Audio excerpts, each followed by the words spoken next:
Hello, boot camp participants. Welcome to SDS VP Bootcamp 1. We are excited here at DevRight to be bringing some amazing new material for you guys. Everyone here was handpicked by Strawman to join in this course. So you should feel special and excited to be here. What I want to do is I want to introduce our faculty first. So let's start off with the Grandmaster of Technology and Presentations, Dr. Will Martin, who's going to join us.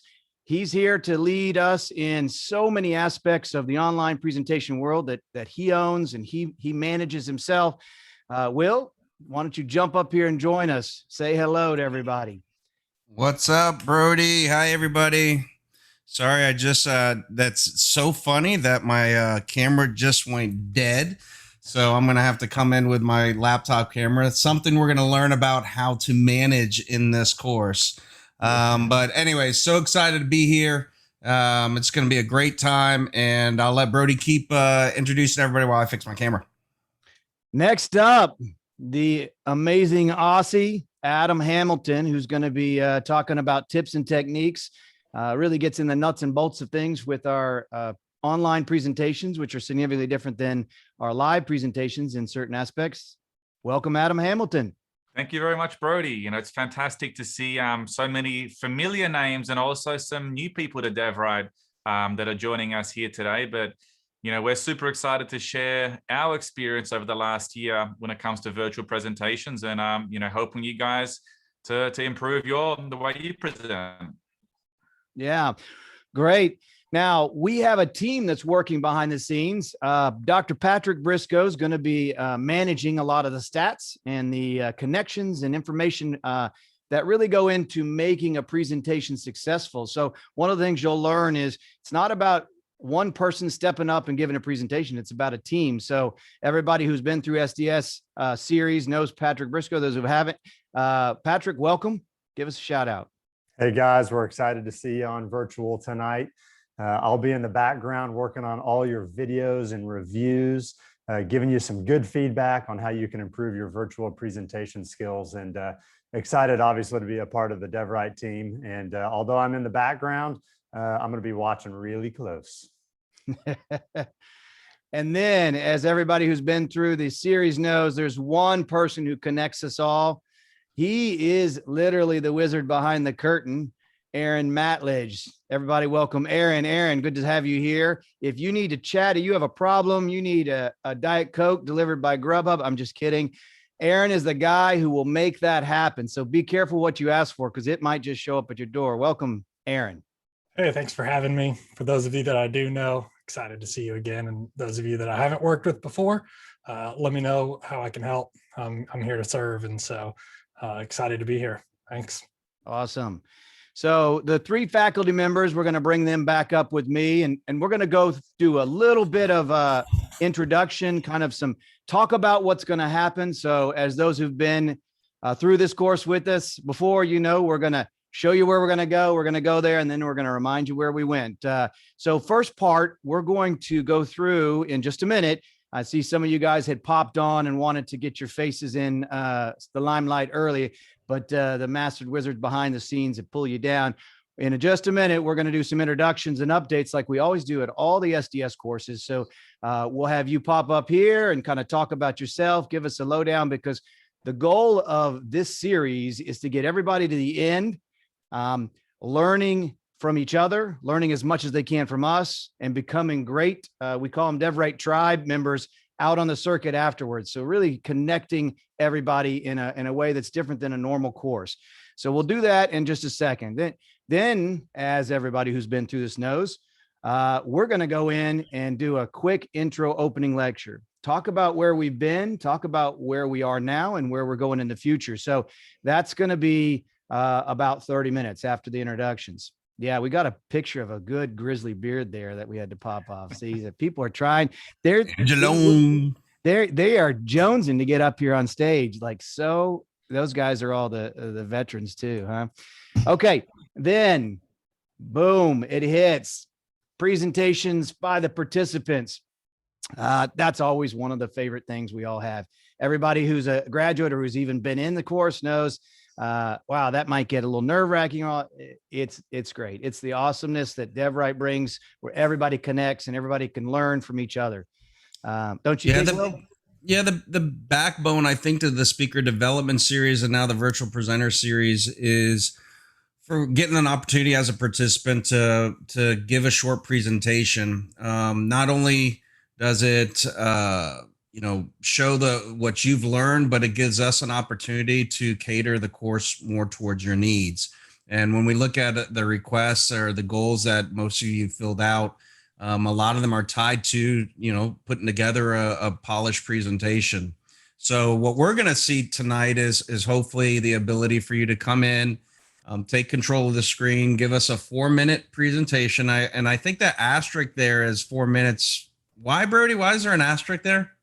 Oh, that's the secret sauce that makes this so special, is because, well, you need to get it to 4 minutes. Well, there's some people who haven't before. Maybe, let's see, one comes to mind, maybe James Angeloni and a few others who have heard the end of their presentation come very abruptly, maybe in a way that they didn't quite expect. Maybe it was, there was a fire because we're way late. I don't know. That could be.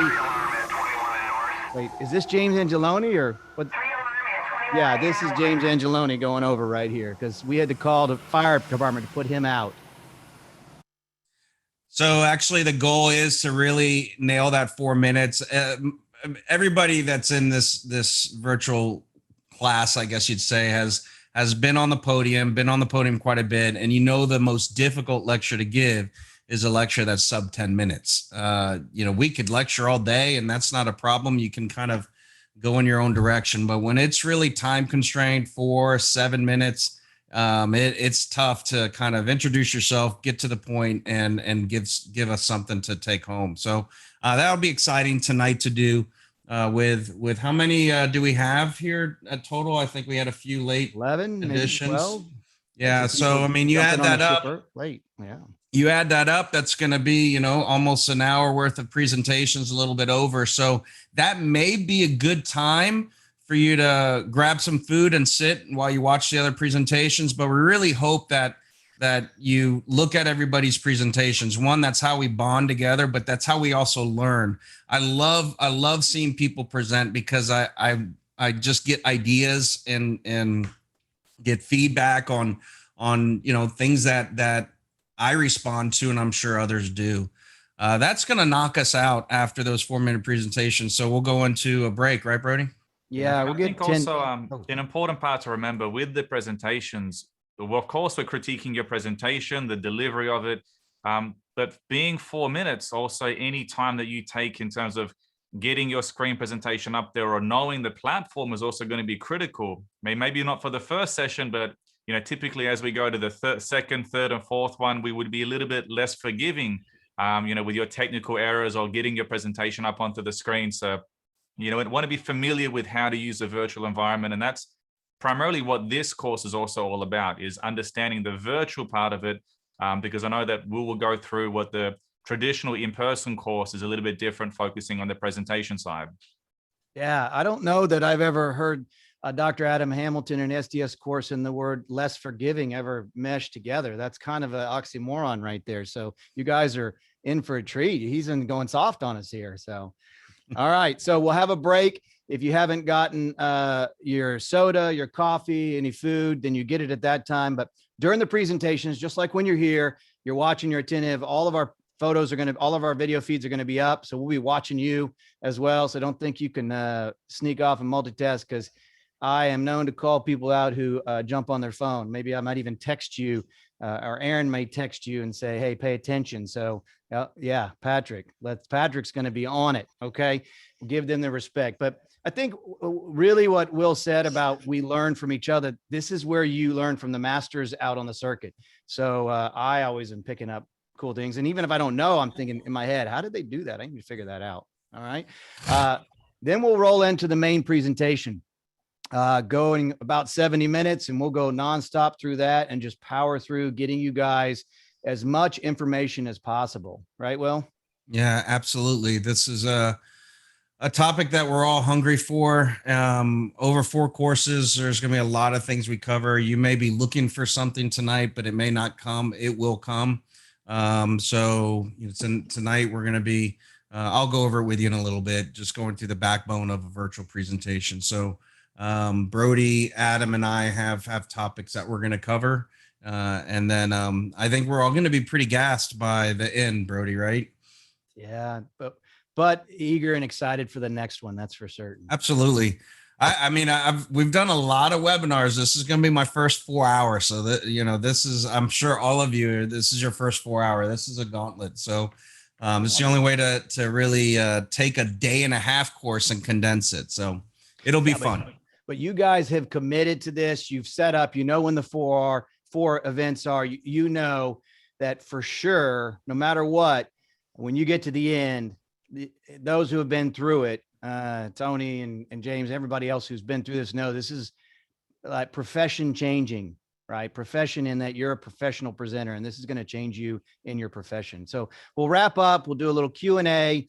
We'll talk about expectations for the next course, and then power forward. Brody, I'm dying to see who's in the audience. Come on, let's bring them up. I've been holding off as long as I could. Come on. All right, let's go.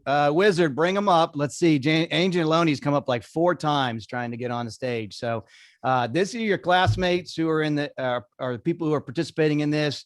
So activate your cameras. Come on up. Let's see everybody. Get your mics going. Say hello. I see Ira. Yes, Israel. There we go. Brittany. David, Tony, okay, bringing them up, good.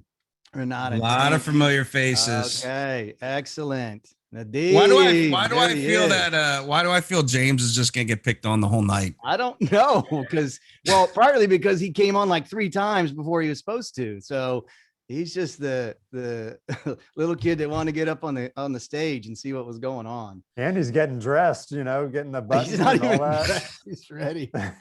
Oh.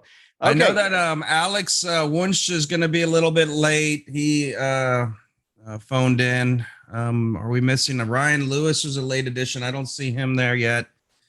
Larry, I saw Larry sign in. Someone's on a phone. That Larry? 7. I don't know who's on the phone here. Called in by phone. Rick Capitan. Rick, it's going to be hard to. I see Rick. Rick's. Maybe he's going to present with his phone. Like I see Larry. I see Rick. Okay, well, Rick's got a phone for audio. Okay, I got it. Maybe. Good. All right. Well, let's start the introduction. So what we're going to do is, as we go through, you don't have to do anything. We'll pull you up. We've been picking on the guy a lot. Let's just get him up here before he blows a gasket. Okay, Mr. James Angeloni from Cleveland, Ohio, lab tech, YouTube trained specialist and lab technician. I guess that's where he just went on YouTube and found it. Give us a little bit about you, James. Come on, talk to us about yourself. Hey guys, how's everybody doing? My name's James Angeloni. I do go by the Denture Man. I'm a lab technician. I don't want to ruin too much for you guys for the next 4 classes, but I'm super excited to be back with the DevRight tribe. Excellent. And I see that you're want to learn more about everything because I'm terrible. Okay. Now, you don't go to DevRight too cocky. I just tell you that right now. I love your personal interests. I want to take off my mask. Yeah. Can you just imagine how big that mask would be to go around that custom made mask you'd have to print to get around his beard there? Dr. D sees it all the time, so it's pretty nice. Yeah. Nice. All right. Well, welcome back, man. So everybody, you can see at the end, we have a SDS level there. I'm going to talk to you about the SDS course. James been through 4 weekends with us, and that's kind of like a graduation weekend. So he's kind of an alumni of SDS. Yeah, guys. And well, one thing real quick on the view up there, if you want to set it to side by side speaker, you can see them when they're talking, or you can do standard where they pop up top. But we'll be doing highlights for you so you can see who's who when they come up. All right. So that's just kind of a little tip, pro tip for you guys. Next up, Nadine Baba from Glendale, California. Dr. Welcome. Baba. Come on up, man. Good to see you. You too. Yeah. Tell us a little bit about yourself besides Well, woodworking and flying.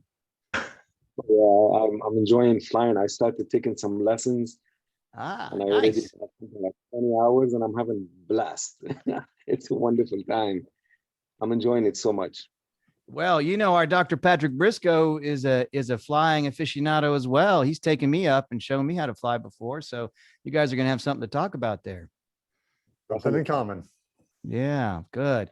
Well, Nadeem came in. It says, I want to learn. The more I learn, the better I become. I love that mentality. That is amazing. That's right. And never stop learning. So we're going to pour it into you tonight. You know how it's been. Last time I saw you, Nadeem, was back at the ACP last year. It was a great meeting. Yep. Wow. So Good. it's All been a right. while though. Not last year, the year before, obviously. Last year Yeah. was virtual. Everybody said, I say last year all the time. And I'm like, Yeah, oh, I think we just 2 years skipped the ago. whole we're skipping this whole virtual pandemic year in our memory. Yeah. Right. Yeah. Okay. Hmm. Okay. First timer, our first timer, Larry Brecht. Here we go, Larry. From New York, still kicking it up there in the Big Apple. Tell us a little about yourself, buddy. Uh-oh. Anybody hear him? Can't hear you, Larry. Can't hear you. And this is a great first timer thing. We'll figure out. So, Larry, we cannot hear you. I've Well- seen Larry on several webinars so far. So he's 15 engagements since it kicked in. Yeah. Most often you're probably at work. Oh, there you go, Larry. We got you. You know, I have this trouble with the NSA. I keep seeing these black helicopters over my house, and there's a black Suburban parked outside of my front door. So I'm not really sure why I'm muted. But I know why, because Ed Bedrosian is like putting all the heat on you. that's it. Yeah. Forget about it. Forget about it. There we go. Okay. So, yeah, I mean, I'm happy to be a part of the series. You know, I guess like Nadeem, you just, you know, you want to learn new stuff. You kind of get stuck in your way, and eventually that gets stale. And so, you know, the guys at DevRight are really incredibly helpful. And every interaction I've had, I've learned something. So, I mean, how the heck could you not want to do this? Yeah, man. Great. And You know, I mean, I know it's been tough, Larry, because you were going to be, and I'm sure many of you were going to be a part of the last in-person SDS series, and we just kept postponing with the pandemic. It's been really frustrating. oh, we got any Yep. updates on So- that? Or is that going to happen this year? Will? Yeah, I think the plan is to kick it out in the fall. Yeah, it's So- got the green light from Strawman. So we'll roll from the VP series into the SDS series in the fall in Yep. person. In person in Dallas. All right. Next up, let's move to the next one. Hello, another first timer, Renata. Let's highlight her, get her up here to say hello, and give us a little bit about yourself from UNC Chapel Hill. Hi, hello everyone. I'm very excited to be here. So thank you for having me. I just realized how terribly I filled out my questionnaire. So I'm sorry, but very excited to be here and thank you. Well, I didn't notice that anything was terrible. It looked all accurate to me, but let's My see here. professional interests. Oh, yeah, there we did miss something. So I There just you thought go. you were getting settled. I thought you were just getting settled, figuring out, you know, what you want to align with. Yeah, So yeah. Just There to you keep it go. a little interesting. But thank you guys. looking to learn creative content, public speaking. So, and we saw that we saw a number of different topics come up, Will, based on, you know, kind of, it seemed like grouped on people who'd been here before or not, right? yeah. So a lot of you that haven't been with us before, a lot of your desires are like spot on with our in-person speaker development series. Obviously, it's going to be a little bit different with the virtual, but I'm sure there'll be a lot of overlap. But hopefully, we'll get you in person in Dallas where we can spend a day and a half. We have breakout session, workshops, and so forth. And one of the things, and in DevRight, I'm the keynote guy. Brody's the PowerPoint guy. And this whole group, we're all keynote. It's crazy. We don't have a single PowerPoint. I didn't know how to do keynote anymore. You know how to, but you're on the bench with that. Last time I was there, you were like, "How did you do that?" And I was like, "That's just keynote basics." Yeah, Brody was pretty much in tears when he read all the questionnaires. Not a single PowerPoint, not a single PC. Oh boy, that explains a lot, Brody. What happens when I send you my talks? No, if you saw what's running right here with the Macs and PCs all in there, you can see we can manage it all. Brody is very bilingual with that when it comes to that. He's stayed on top of both, but we're seeing PowerPoint just fade away. Yeah. Yep. So moving to the next one. Let's go. Tony, SDS4 graduate. Come on up. Let's get you highlighted from Westlake, Ohio. Say hello. Let's unmute you. You're on mute, bub. There you go. Hey, everybody. Good to see everybody. I'm excited to be here also. I'm getting kind of tired of working at the chair 5 days a week, 10 hours a day. So I'd love to start getting out there again. I've done numerous webinars for study clubs and different oral surgeons. And probably the most exciting thing that's going to happen is James and I are going to be giving a live surgery 2-day course here in Cleveland, Ohio on full arch immediate load restorations. That's coming up in June. And so even though this is virtual course here, I know we'll probably learn a lot of stuff that'll help us, during that course. So I'm all ears and excited to hear what you guys got for us. Nice. Great. Excellent. So good. Now this is really targeted more, Will, towards this VP boot camp series with microphone, lighting, headphone equipment, multiple screens. So yeah, you're going to get a lot of good stuff there. We're gonna pound the VP boot camp second session is going to be all technology. All the microphone hardware, lighting. All of that stuff we'll go over. As far as the multiple screens, that may be later on when we get the advanced topics. Yeah, because good stuff. You have no idea how big a difference it makes until you walk through what we're going to show you with the sounds and the looks and everything, and how to get to a point where you're like incrementally every time you're better, and then all of a sudden you're like, oh my gosh, I looked terrible before. So we're going to walk you through that nicely. So. Okay, Rick, are you there? Let me see where you're going to pull him up, or is he on the phone? Is Rick on the phone? There he is. Look at that. Rick, hello. Unmute yourself. You're in some cave in Charlotte, North Carolina, I think. Is that right? You're muted, but we can see you. So try to unmute yourself again. And so, Will, do we need to give something for this? Maybe. Come on. You good? He's got his pods in. Yeah. So it looks like his phone is muted. See, he has the mute through his phone. He's muted. Is there any way you can muted everywhere? Look at him. This happened. Not yet. No. That looks like an alligator behind him on the wall. It looks like a fossil alligator. All right, here's what we're going to do. We're going to get you some tech support, but we're going to look at least at how to deliver a more, how about we just say how to get audio up? Let's do that first. And then we'll go on to these other things with you once we get polished, concise presentations, excited about the series. We're excited about it too. We're excited about getting you. Hey, well, Rick, we got to get you up and going, man, because it's so rare we have an oral surgeon joining us. So it's usually pros, perio, technicians, hygiene. To get an oral surgeon on board is always exciting. We like to bring you into the mix. Yeah. Oh, yeah. We also, Rick, we're going to talk about images, headshots, those sorts of things, you guys, about how you present yourself so that we can get really nice, crisp, Rick.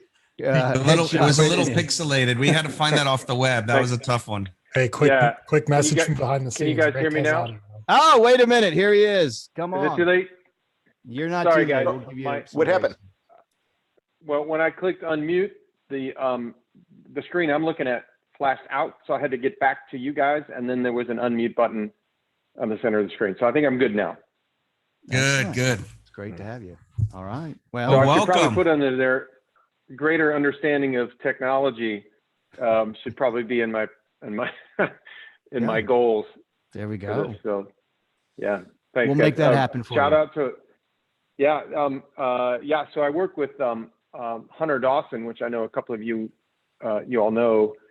He's a prosthodontist with our practice now, and it's been a real significant shift and improvement in our practice and in mine personally. So, I kind of have him to thank, but I also have him to keep up with. He's been through this program, and it was an eye opener for me to see the difference between, what I have been presenting now for a little while and what, Hunter is putting up there. So I'm kind of eager to try to level up a little bit. So I appreciate everybody's expertise that's being brought to bear in this process. So Awesome. looking forward to it.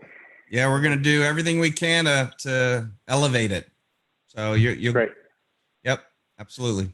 All right. Thank you, guys. Another New Yorker, White Plains, Ira Langstein. Pop him up there. Let him give a little hello. There he is. What's up, buddy?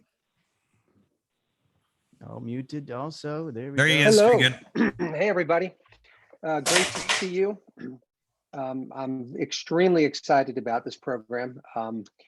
Unfortunately, it looks like I'm in a warehouse here. We are actually moving. We sold our house. So this is a very strange time, but I couldn't wait to join in. And, I am really looking forward to the technology aspect of this. I've spoken for quite some time, and I'm interested in learning about new gadgets and gizmos.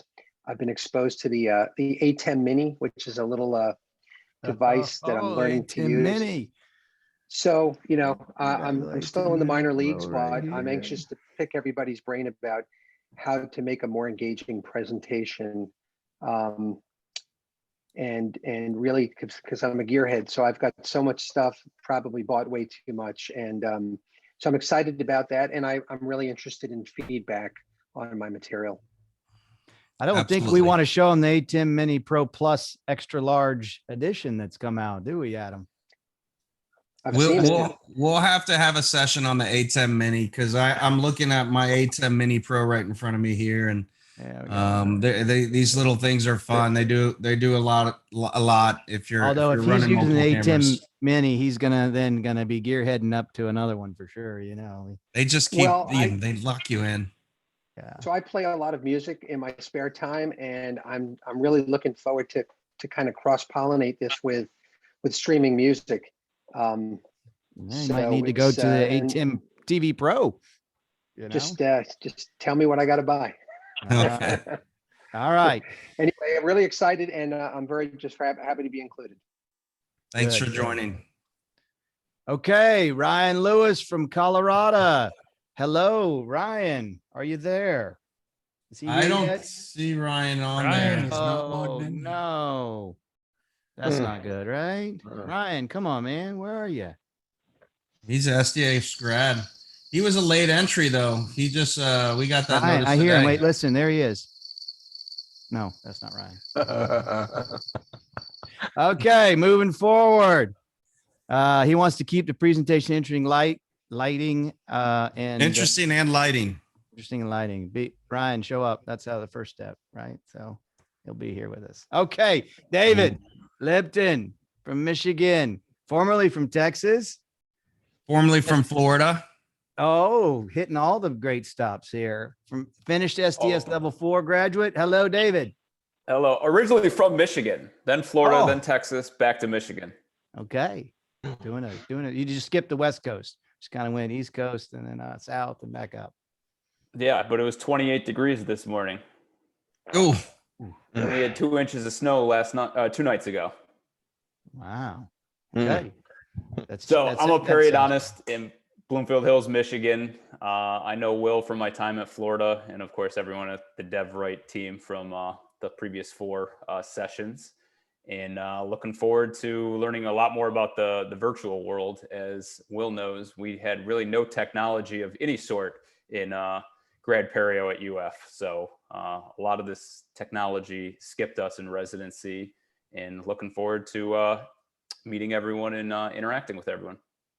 Nice. All right. Well, it's good to have you. Ins and outs of virtual presenting. Boom. Gonna nail it, man. I'm gonna have that in 10 minutes in. Oh, by the way, 4 minutes is really hard. Really? Yeah, it is. But hey, we thought we'd lose everybody if you all gave 8 minutes, man. I mean, we wouldn't have any time to give any lecture. So yeah, it's more of an exercise of just being able to get up, get a presentation going, kind of, we can see the layout and so forth. So just have fun with it. Yep. Don't let them off the hook, Will. Come on. Gosh, yeah. Everybody's going soft here. Look at this. No. I mean, we tighten it up. The first one's Okay, Acela, welcome. How are you from Greenville, North Carolina? Another North Carolina, right? How you doing? Can you go? Hello, everyone. Greetings from Greenville, North Carolina. I'm really excited to be here finally after all the cancellations with the pandemic, and I really look forward to learning from you. Please don't grill us too hard. Listen to that laugh by Will. That wasn't me. That wasn't me. I think that was Angeloni.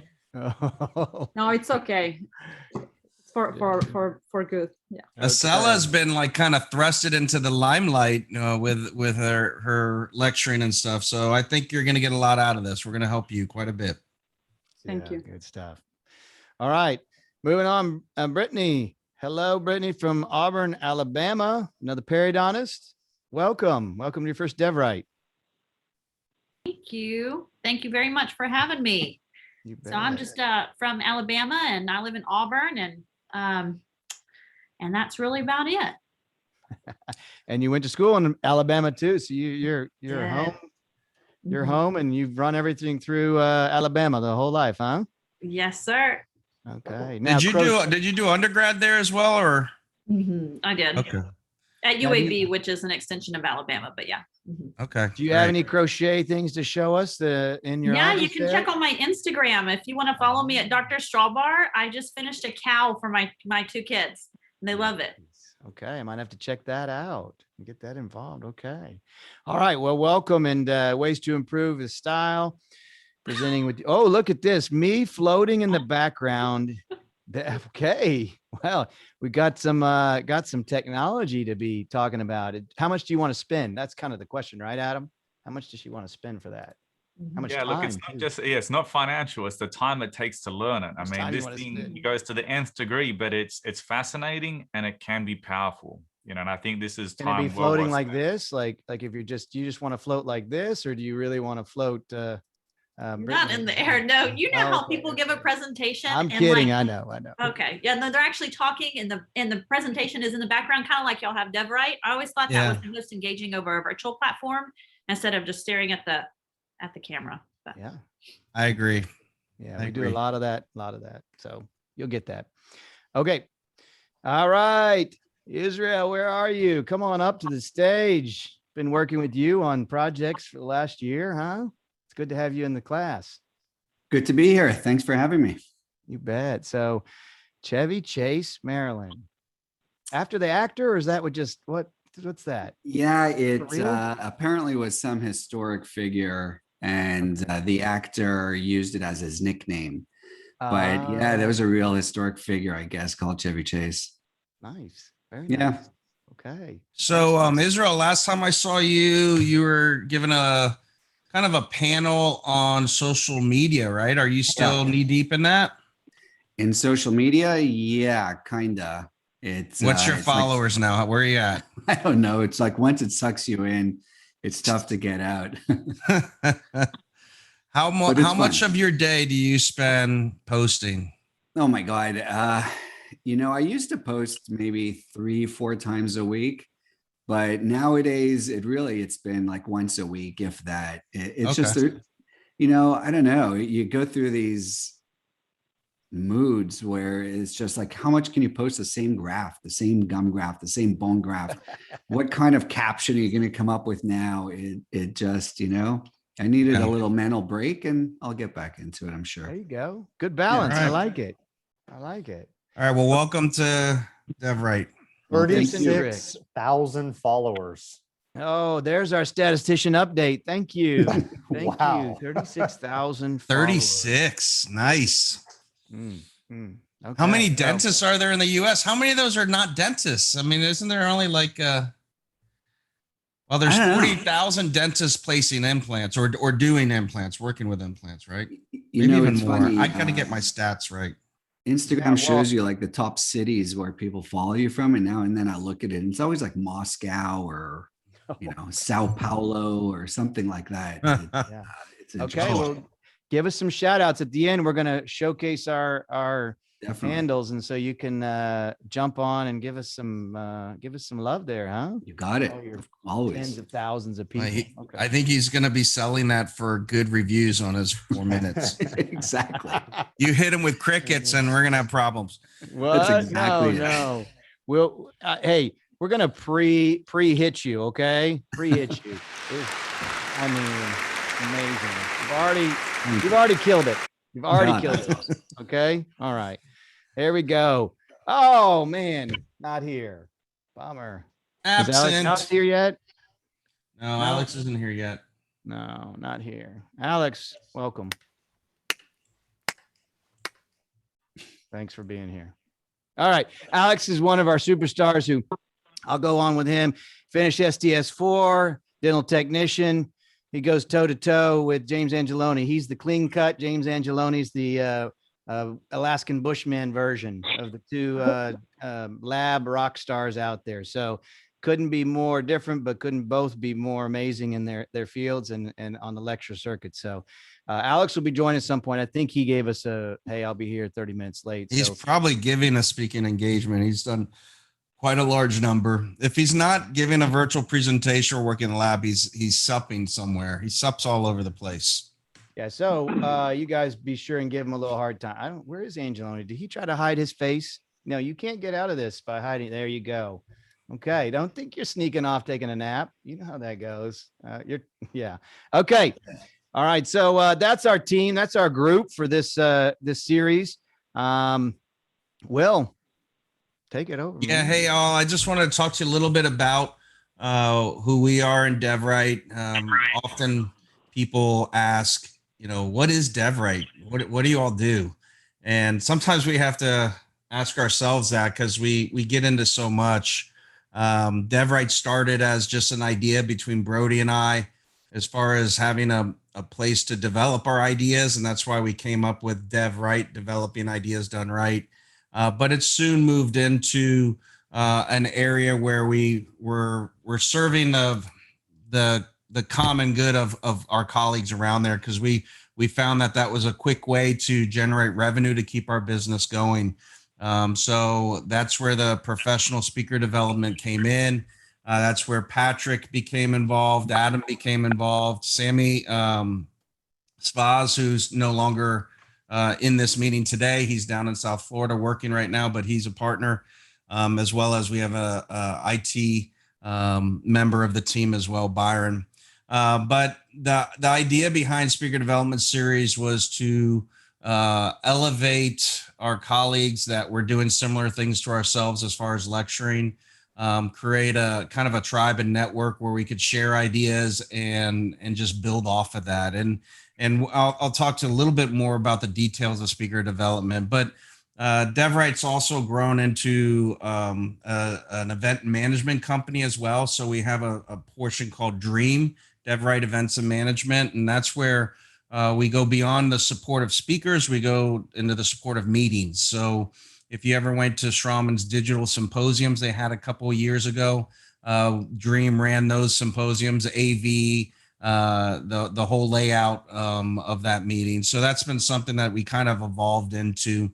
One of the things on the side we do as well is we support speakers and practices with graphic support, whether it be in marketing their practices, but also development of lectures, conversion, and we'll talk about conversions as we go into the virtual presentations, and polishing, just making those presentations just one step higher. What we found is we have over 50 graduates from the speaker development series alone. And when you have that's those from Strawman. That's from Strawman. How many do we have total? I'm going to get a stat check by Aaron the Wizard, but I'm going to guess it's pushing 100. Yeah. But we'll get that stat. We check. have a lot that are in the process, right? Between SDS 1 and 4, they just haven't gone all the way through. But most of these people graduate and they're like, okay, now I'm hungry to lecture. How do I do this? Where do I go? How do I get found? So when we build such a large group of people that can provide great quality education, that's led to the need for an agent manager. And Aaron is our speaker agent manager. Speaking of a statistician, 64 in Strawman graduates and just under 100 in overall graduates. So, and then 300 who entered the course at some time. So there you go. I didn't know there was that many people out there lecturing. So we've kind of expanded. I mentioned earlier into brand identity and development, websites, logos, as well, and that's another area within DevRight, as well as having fun. I mean, one of the big things about DevRight is wanting to have fun. We're trying as hard as possible in this virtual arena to have fun. But when you're ever in person with us, there's always an element that's tied to have a fun experience. And one of these is offering extreme CE events. So we're a CE provider, and with the tribe that we have as far as speakers, groups will hire us to run extreme CE events and supply the speakers and the CE and so forth. So that's a small part of DevRight as well. We just came back from a retreat just last week and set goals for future evolution of DevRight as well. So it's constantly evolving process, but the backbone behind DevRights is a speaker development series. And this will be good, a refresher for those of you that went through it, but for those of you that will be taking it, it's 4 sessions. Each session is usually a day and a half. You come in on a Friday afternoon. We have cocktail hour, some food and lectures, and the pretty whole laid back, pretty laid back, a little tense though when you're presenting, but the whole I guess motto is owning it. We want everybody to own not only their presentation, but own their reputation as a speaker, own the room when you go to a venue to give a presentation, understanding the best layout, managing the lighting. If there's a problem with the projector, fixing the projector or the screen. I mean, understanding how you connect your computer, not being in a position where you have to rely on anybody to help you. Owning the podium with linguistics or posture or hand positioning, everything you can think of. And these 4 areas actually, when you kind of break it down, take up a lot of time to cover in detail. Why do we have these 4 areas? Well, when speaker development first started, it was literally just, hey, how do you do a good keynote presentation? Or, hey, how do you do a good PowerPoint presentation? And then what we found from that was, man, you had to take good pictures to get there. And so then we started a photography course. And then it was, well, you have to have the right delivery. And it just kind of like an onion, we just kept peeling these layers off and building this. So when you look at the 4 series, the first weekend, actually all weekends, 1 through 4, we do capture and spend some time on presentations. But one of the biggest things is understanding a theme behind your presentation and building your presentation within a theme on what we call a master slide deck, understanding colors and fonts and how they play off each other. Some of you said, I want something more than just a regular stock presentation. I want to get artistic. And we have that within it. We have support that brings in that artistic side as well as creating a presentation. So we go through that. We have a whole weekend on photography. not only intraoral and extraoral photography, but object photography. So you can learn how to take really good photos of your restorations or whatever you want to take outside the mouth. Adam developed a really nice workflow just using paper, some rocks to hold the paper and some flashes, and you can get just beautiful photos, even off the surface of an iPad. So we go through a demonstration and a workshop during that weekend. And then, the whole goal with speaker development is to almost have you create a storyboard in your mind for a presentation. And the basis of it is when every presentation should contain 3 elements. You tell the audience what you're going to tell them, you tell them, and then you tell them what you just told them. And it's very simple, but you need to always cover those 3 components or people get lost. So you tell them what you're going to tell them, you tell them, and then you tell them what you told them. And if that's in your presentation, most often you're going to create a storyboard that's going to work quite well. Speaker development 3 is the one where we get into the software and the hardware behind your presentations, how you manage the venue, how you deal with projectors, LCD screens, and so forth. Now, that's like more than you think can be an issue. I mean, a lot of times you go to venues and someone's come before you and they've changed the settings on the TV, or they've changed them on the projector. Will, can you even stuff imagine doesn't what even look people right. are going to face now going back? And it's been a year, it's been a year and a half. Yeah. It's going to be crazy. Yeah, it just can get crazy. And then adjuncts and how you can take your presentation next level. So what you see on the screen here is actually my first presentation since COVID. So last March, everything shut down, didn't travel, didn't lecture other than virtually. And just 3 weekends ago, I flew to Raleigh, North Carolina, and this was the setup for the room. It was for a perio practice there. And you can see how everybody is spaced out and so forth. They're not wearing masks, so they felt that wasn't necessary. But what is unique on that podium? I not only gave a live presentation, but I was also streaming it as well. And I think that's what our future is. There's going to be always some type of hybrid component.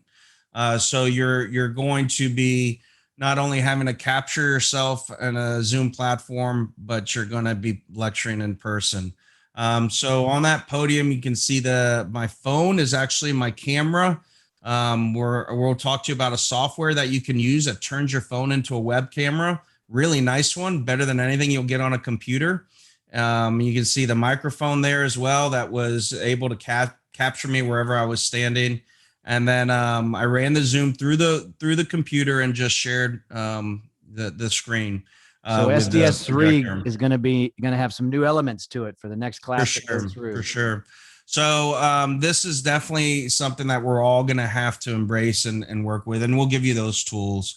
So SDS3 is a really intense one, just really becoming, I guess Brody's used the term a road warrior as far as speaking goes. And then SDS4 is one that puts the polish on everything. This is one where not only we spend time on the podium and what's the linguistics and how to understand your audience, how to deal with difficult situations. And these books you see on the screen here are books that we've embraced in the SDS series, all great books that you can get content from. If you were going to pick one, I would say everybody should read The Exceptional Presenter by Tim Kogel. Awesome book.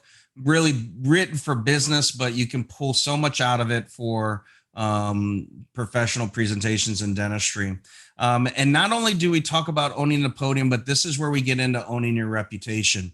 At this weekend, we will bring in a professional photographer. Everybody will get headshots. We've been shooting videos as well for a video speaker portfolio.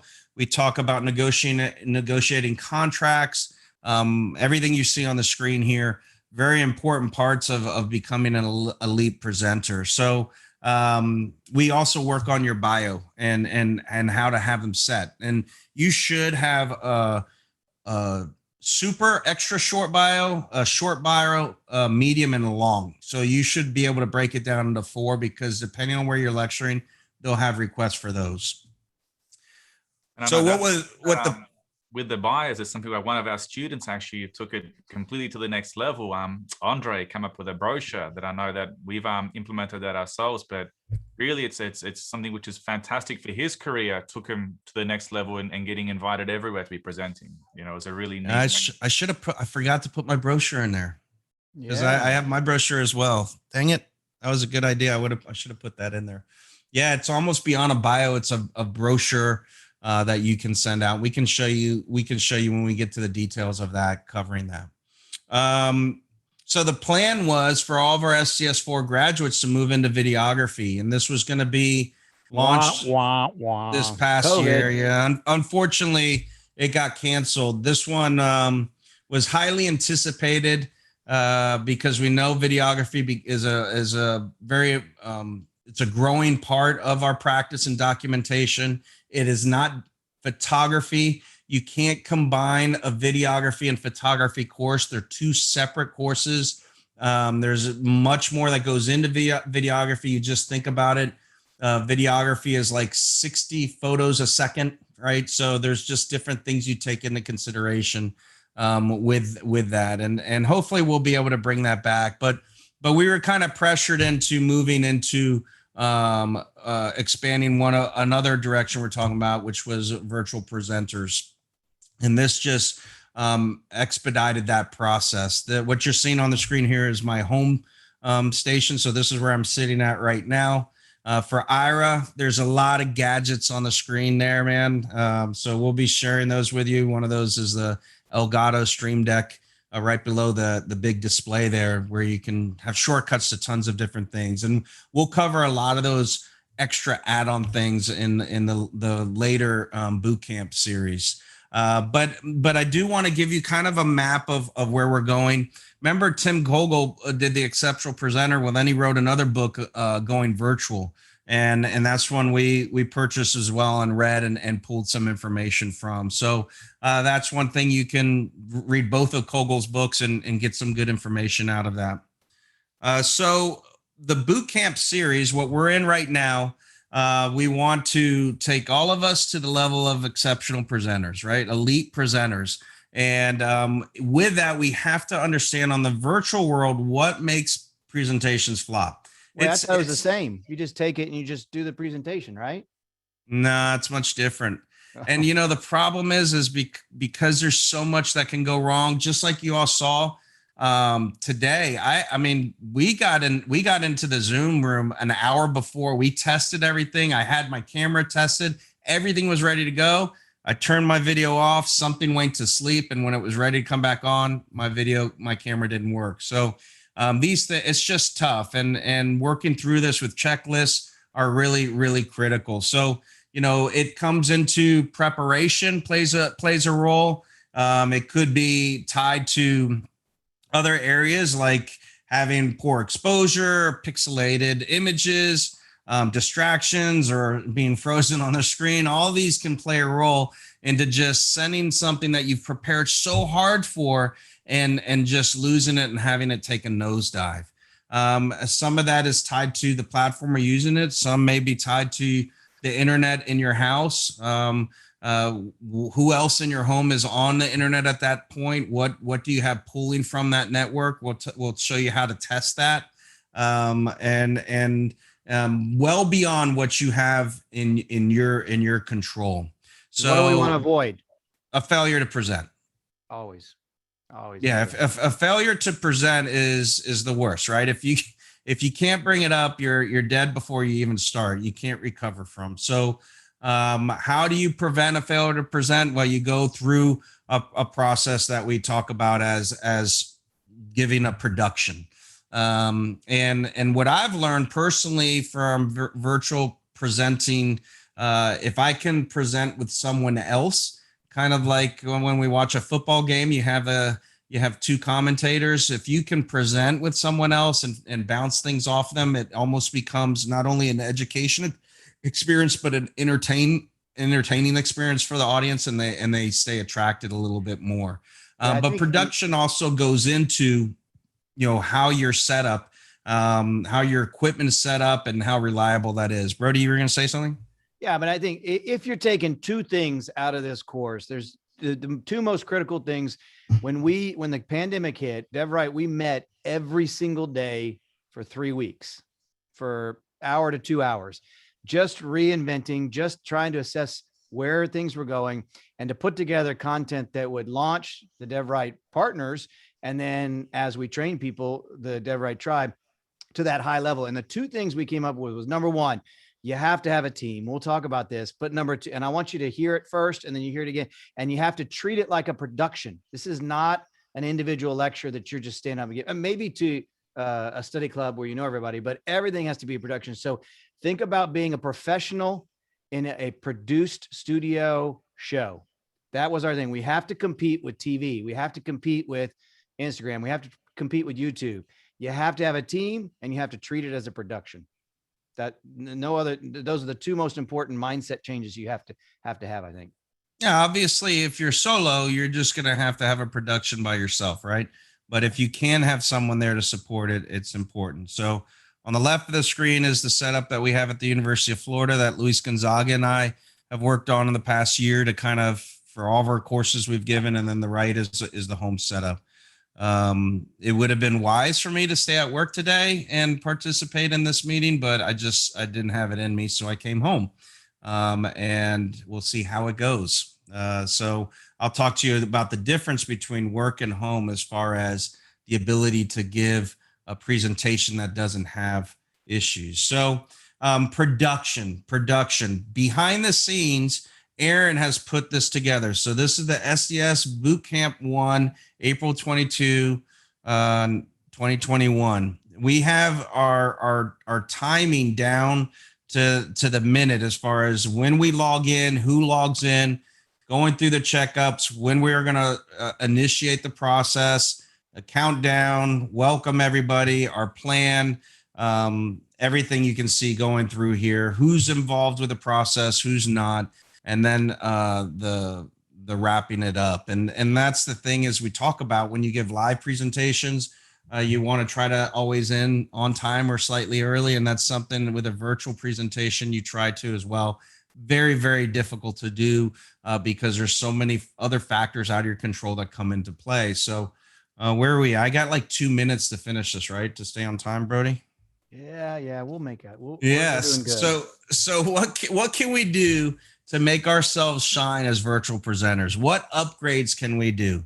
We have the understanding how platforms work, getting control of ourselves as a presenter or bringing in someone else to present with, our presentation ourselves, adjuncts that we add onto it, and then all the technology behind it.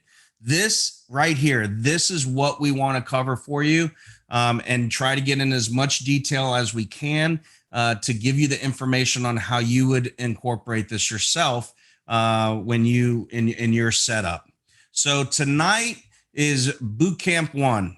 So we're going to talk about the different types of online platforms so you can be familiar with that, how we adapt our presentations for those online platforms. We'll talk about tips and techniques and how we work in those online platforms. How do we work within transitioning from one to another, or the steps to advance our presentations. And then within the one platform that we're going to endorse, which is Zoom, which we're on tonight, how we can do some things to up the game there. So this is kind of a broad view look on the platforms that we use. So it's not going to cover the technology or the hardware. It's more going to be tied behind the platform itself. Then technology. So technology is going to be Bootcamp 2.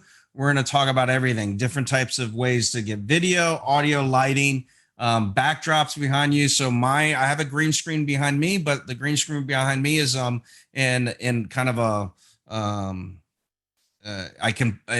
what do you call like the accordion?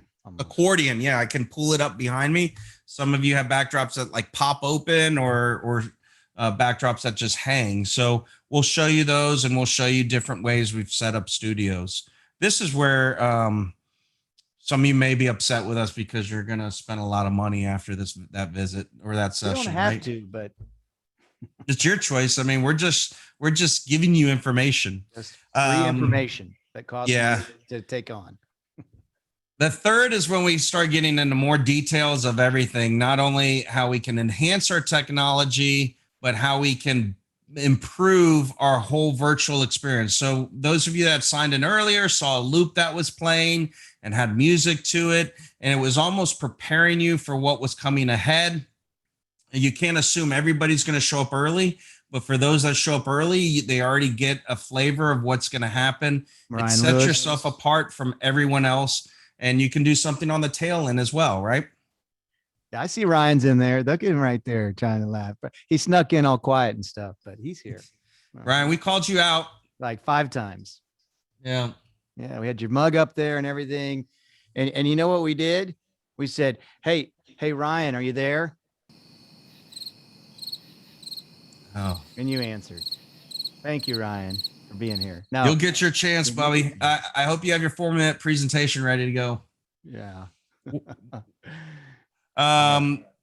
There was a question about multiple screens, computers, and so forth. That falls into the production side, and we'll talk about that, and how to get around problems and so forth. And then the last one is teams and production. So how you bring everything together and deliver these courses. We'll talk a little bit about a webinar versus a meeting tonight, but we'll get into more detail on that session, and then go through the pre and post production and tech production that you can do to just really elevate it. What you see is we built some redundancy into 1, 2, 3, and 4. So if we kind of like wet your palate with content in one and you want a little more in one area, please give us feedback and we can incorporate it and go into more detail. That's often happens in person as well when we have our breakout sessions in Keynote and PowerPoint. We'll go deep into that. And each time everybody comes back, they're just another level higher, So we dive a little bit deeper into that. So I think we're good there. Huh? Is it time? Dude, it's in the East Coast, it's already 7:03. It is time. It is time. Oh, no. Hey, wait, Brody, how are we gonna choose who comes up? Because the list I see has Ryan coming up first. Oh, wow. Well, it's up to the participants. They want to throw him under the bus and let him get going because he showed up late. I'm fine with it. He should be ready to go. I see James Angeloni saying, absolutely. That's how this works. So I think the wizard could probably pick the order. Okay. Wizard wants to pick the order. Who would the wizard pick? Oh, you're just going to put them up, are you? Oh, let's spotlight someone then. Okay. Here's what's going to happen. First off, we're pulling this down because we don't need to, we've got you know what's happening, right? We're going the 4-minute presentation just for the newbies. This is what's going on right now. So we're going to stop sharing. Wizard's going to pull someone up. We're going to hand over controls, and you've got here the parameters. Get your presentation up, nail it, give it to us. You got 4 minutes. Give us some good content, something like that. Present it like you're presenting to a study club. You want to get us some information. You want to be professional about it, because we take what we see and we tailor the course based on what we see. So this is important for us as much as for you to learn from other people, see the mistakes. We talk about it in the series. You see people make a mistake, you're like, how would I avoid that myself? That's all gold. That's all great stuff for you to be able to take in. As you progress through, you're going to continue to give presentations. And then at the end, where you're going to be so polished that you're going to record this presentation, and Strawman's going to have it as like a promo for what you can do for online presentations. So you're going to be all set up in their system with hopefully an amazing promo. So that's kind of the roadmap to where this is, but we're starting out now. So let's go, Wiz. What do we got? Who's going to be? I think we all would expect to see Angeloni put up Angeloni. there. Okay. But, okay. I think we need to make him shake in his boots a little bit and wait it out. Okay. I think we can all agree that a DevRight favorite is going to start us out. Okay. Oh, Wiz pulled him up. Oh my goodness. I don't even know if he has a presentation. I hope he does. He can't even talk. Is he? Oh, Ryan, look at me.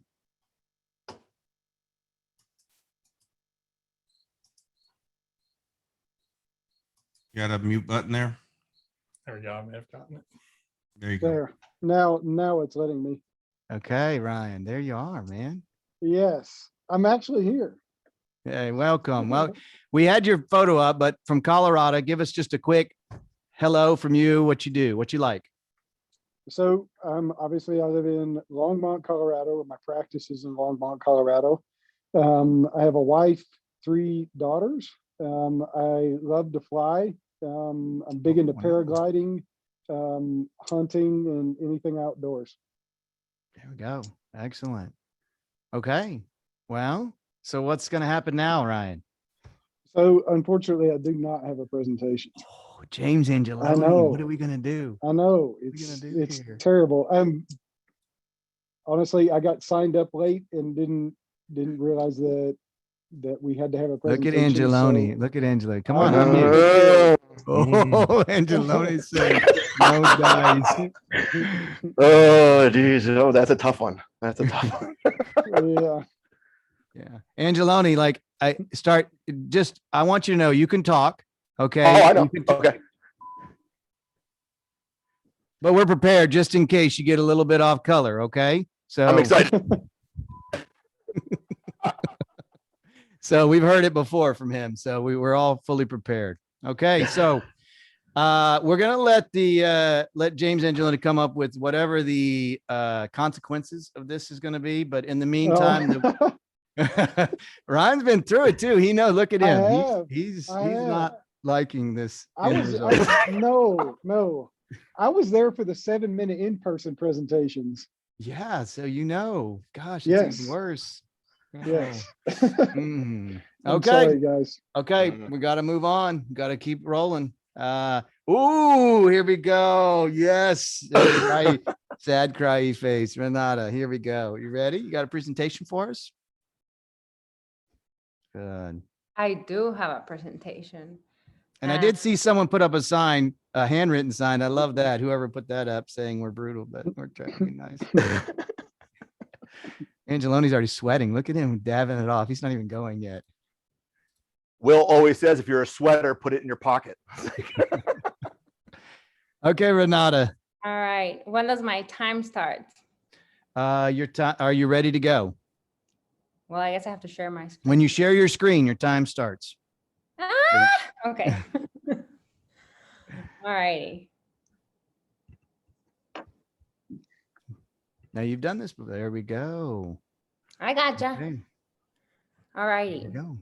So I would like to start my presentation by defining what is a designer. So a designer is a person who plans the form, look, and working of something before it's being made or built. And as a restorative dentist, I do consider ourselves as dental designers because we do plan for the form, look, and function of the restorations we actually fabricate. And in order to do this in a predictable and successful way, we have to master the space required for these restorations. And this brings me to my favorite topic in implant dentistry, which is the considerations and management of restorative space. So I am going to talk a little bit about probably what I think is the most important considerations when we're treatment planning full arch implant restorations. So let's start by defining restorative space. We know that restorative space is a three-dimensional space that is available for a prosthetic restoration. And if I wanted to improve this definition, I would say is while maintaining the optimal material properties. Now, whenever I'm lecturing about this topic, the main questions I get is just give me the number. Give me the number that I need for each implant restoration. Every time I'm lecturing to students or out there, they don't care about the context. They just want that final vertical number that they need to plan for an implant restoration. However, there's more to that. So we're going to start with the first consideration is how do we actually define it? There's a difference between interarch distance, which is the vertical distance between two arches, and crown height distance, which is the vertical distance that is measured from the crest of the bone to the occlusion or the incisal plane. Now it's going to be different if you measure this from the soft tissue, right? Or from the restorative platform. And this brings me to my next consideration. Is a restorative platform straight to the implant or straight to the abutment? Because using an abutment will require additional space. The next consideration is the resorption pattern. So different types of patients, right? It's not the same restoring someone that has recently lost their teeth as someone that has lost their teeth a while ago, and the resorption pattern is significant.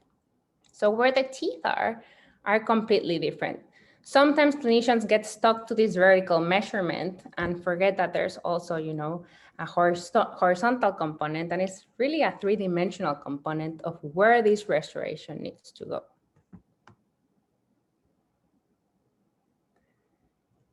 So finally, what is going to be the prosthesis design? There's several parameters that are included in this decision, but we know that it's different measurements needed for a removable prosthesis than a fixed prosthesis. And the reason why we want to know all of these important considerations is because we want to make sure that the treatment we provide as dental designers is predictable. So remember, if you fail to plan, you're planning to fail. And that is my presentation. Wow. Wow. Okay. Well, great job. Great job on the timing. That was an amazing first slide. I have to say that was one of the best first slides to carry you through the presentation. Oh my gosh. It didn't advance. Wait, what's my time? No, your time. You were just a couple seconds over, but you never advanced. You only had one slide the whole time. I'll tell you something. It's a little hard seeing the faces in the screen. I'm like, put it on speaker. Sorry? You can just put it on speaker under your view in the upper right. Just go side by side speaker in the far upper right. And that gets rid of everybody. Well, okay. Oh my gosh, your presentation looks so awesome. Renata, you only showed one slide the entire time. Stop it. Yes. We only saw your title designer slide the whole entire time. That's all we saw. Stop it. Are you serious? So you didn't fail to present. You just presented one slide. Wait, how did that happen? No idea. We'll have to problem solve with you later. Wait, I was thinking there the whole time that was just a statement. No, we're not joking. Yeah, I could see her clicking, and that's why I was smiling, laughing when I saw her look down to click. I was like, "Oh, she thinks she's moving through this." Well, okay, so this is the thing. I saw you were laughing, and I'm like, "Okay, is that like a good laugh, a bad laugh?" You know, there's one good thing you can take from this. You can give it, just change your title slide and give us the same talk next time. Oh my gosh, I am so sorry. Oh, David Lipton, welcome to DevRight. David Lipton, welcome to DevRight. Hey, I really like the title slide. I had kind of cool vibe to it. I was excited to see. Oh, I'm sorry you didn't get. That's okay. Hey, it's okay. That's what we're here to learn. We'll figure this out with you. I think it really highlights your presentation skills if you can give a 4-minute presentation on one slide. That's powerful. Yes. Well, I tried.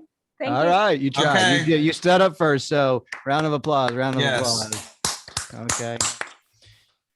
Okay. Oh boy, So look who's next. who's gonna be? Who's it gonna be, Wizard? Nadine, Dr. Baba. All right, here we go. Are you ready? Oh, look at him. Pull it right up. Boom. He's on it. Go. Audio.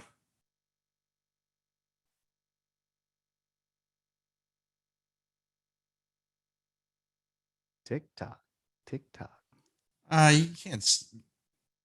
You have to start them when they say the first word, right? Good There we go. afternoon, everybody. I've chosen the topic of the science and engineering of contemporary removable prosthodontics because it's a topic that I think is very interesting, and we all have at a certain time, work on complete dentures and set up some denture teeth. We all know that there's a lot of problems with complete dentures, and the first issue is that denture making takes time and experience to master. The other problem is that denture making there is an issue with not having a lot of information in dental school when we learn complete dentures. In addition to these two issues, there's a problem with polymethyl methacrylate because it does shrink with time. And we know from studies that there's a 6 to 7% volumetric shrinkage. And on top of that, with the methyl methacrylate, we've always needed 4 to 5 appointments to develop our dentures. The other issue is that the number of dental technicians is dwindling. And with that, all these problems, the shortage of qualified dental lab technicians, and the success of CAD/CAM, fixed implant, and maxillofacial prosthodontics have pushed us to go into the digital denture world. And a digital denture, according to the glossary of digital dental terms, is a complete denture created by or through automation using CAD/CAM or computer-aided engineering in lieu of traditional processes. Now, on the market, there are 8 systems that are available to fabricate CAD/CAM dentures. They're all good. They all have their pros and cons. And I've had the chance to try mostly all of them. But tonight, I'm just going to focus on the Ivoclar Vivadent system. In 2020, Ivoclar introduced the iVotion denture, which is basically a one disc, and it's a 1 milling process, and you obtain just a beautiful denture that is made from one puck. So the coordinated workflow links the digital fabrication process in the dental lab with the clinical treatment steps. So the puck is basically divided in two. One side of it is just a linked polymethyl methacrylate, and the other side is just a premium PMMA. They bond it together in one puck, and then they provide an excellent result. There's a direct chemical bond between the two layers, which gives you a homogeneous high strength throughout. It's easy to design using a 3-shaped dental system. It's one uninterrupted milling process. There's no bonding for the teeth. The teeth and the base are in one piece, so there's no issues with debonding of teeth. And there's definitely a fewer manufacturing steps. If you look at this case presentation, this patient presented wanting to have a complete denture. It's a just traditional process of making a definitive impression with border molding, definitive impression, and getting to the wax rims. And once you establish the vertical dimension of occlusion, the whole thing is sent to the lab, and the whole digital process becomes a start. The lab technician will scan everything, set the occlusal plane, select the landmark, and then outlines the borders of the dentures. And then using the T-shape software, the teeth are virtually set. And the good thing about it is that the software will allow you to remove the second molars. So if you don't want to have some extra molars in the posterior area. So the process, once the dentures are designed, you select the shade of your puck. And then what you do is you insert that puck in the milling machine, and the whole thing starts milling. And it takes approximately an hour to get these dentures milled. There is a minimum time that you need to clean these dentures and get them ready for trial play. With this, I want to thank all of you for your kind attention, and hope to see you in the near future. There we go. There we go. Good job. All right. All right. Well, I don't know if we had a little train horn in the background there, we heard, but well, you know, one of the issues is if I bump up the sound, I might pop him off for the alarm. So I have I didn't hear the train horn. I didn't hear it. Well, if I went to But- share, I was afraid I'd bump him off. But maybe I just bump him off after that. He But good job. he was cool, calm, and collected. Yeah. He just kind of cruised right through it. Good stuff. Okay. I think, you know, on a side topic, Dr. Baba and Dean, those pucks are amazing, huh? To be able to put the teeth and the pink in there together as one piece. Yeah, so what you do is the beauty of it is that you don't have to worry about bonding the teeth. So that puck has at the same time the teeth and the base. And in the software, you'll be able to kind of eliminate or like kind of determine where that line is, and then also get these papilla, the interpapillary pink present. I mean, this is amazing. It's Yeah, amazing it is. Cool stuff. Good stuff. All right. Ira, great job on putting a comment in the chat asking, and we don't, off the top of our head, I have a little hard time trying to figure that. She really did a doozy on Renata on why it didn't advance. So we're going to work on that and try to solve that with her outside and then get her back to everyone. One of the things we always do is when we see problems, we're going to find out the solution and then share it with everyone. So everyone can know if that ever happens, here's how you fix that. So that's not really, we'll get to it, but it's not going to be during this part, just because we keep the presentations going. Sometimes we'll make a little comment like that, but mostly it's just get them up, get them down. Let's go. So the Wiz is going to pull someone else. A bump. Who is it going to be? All right.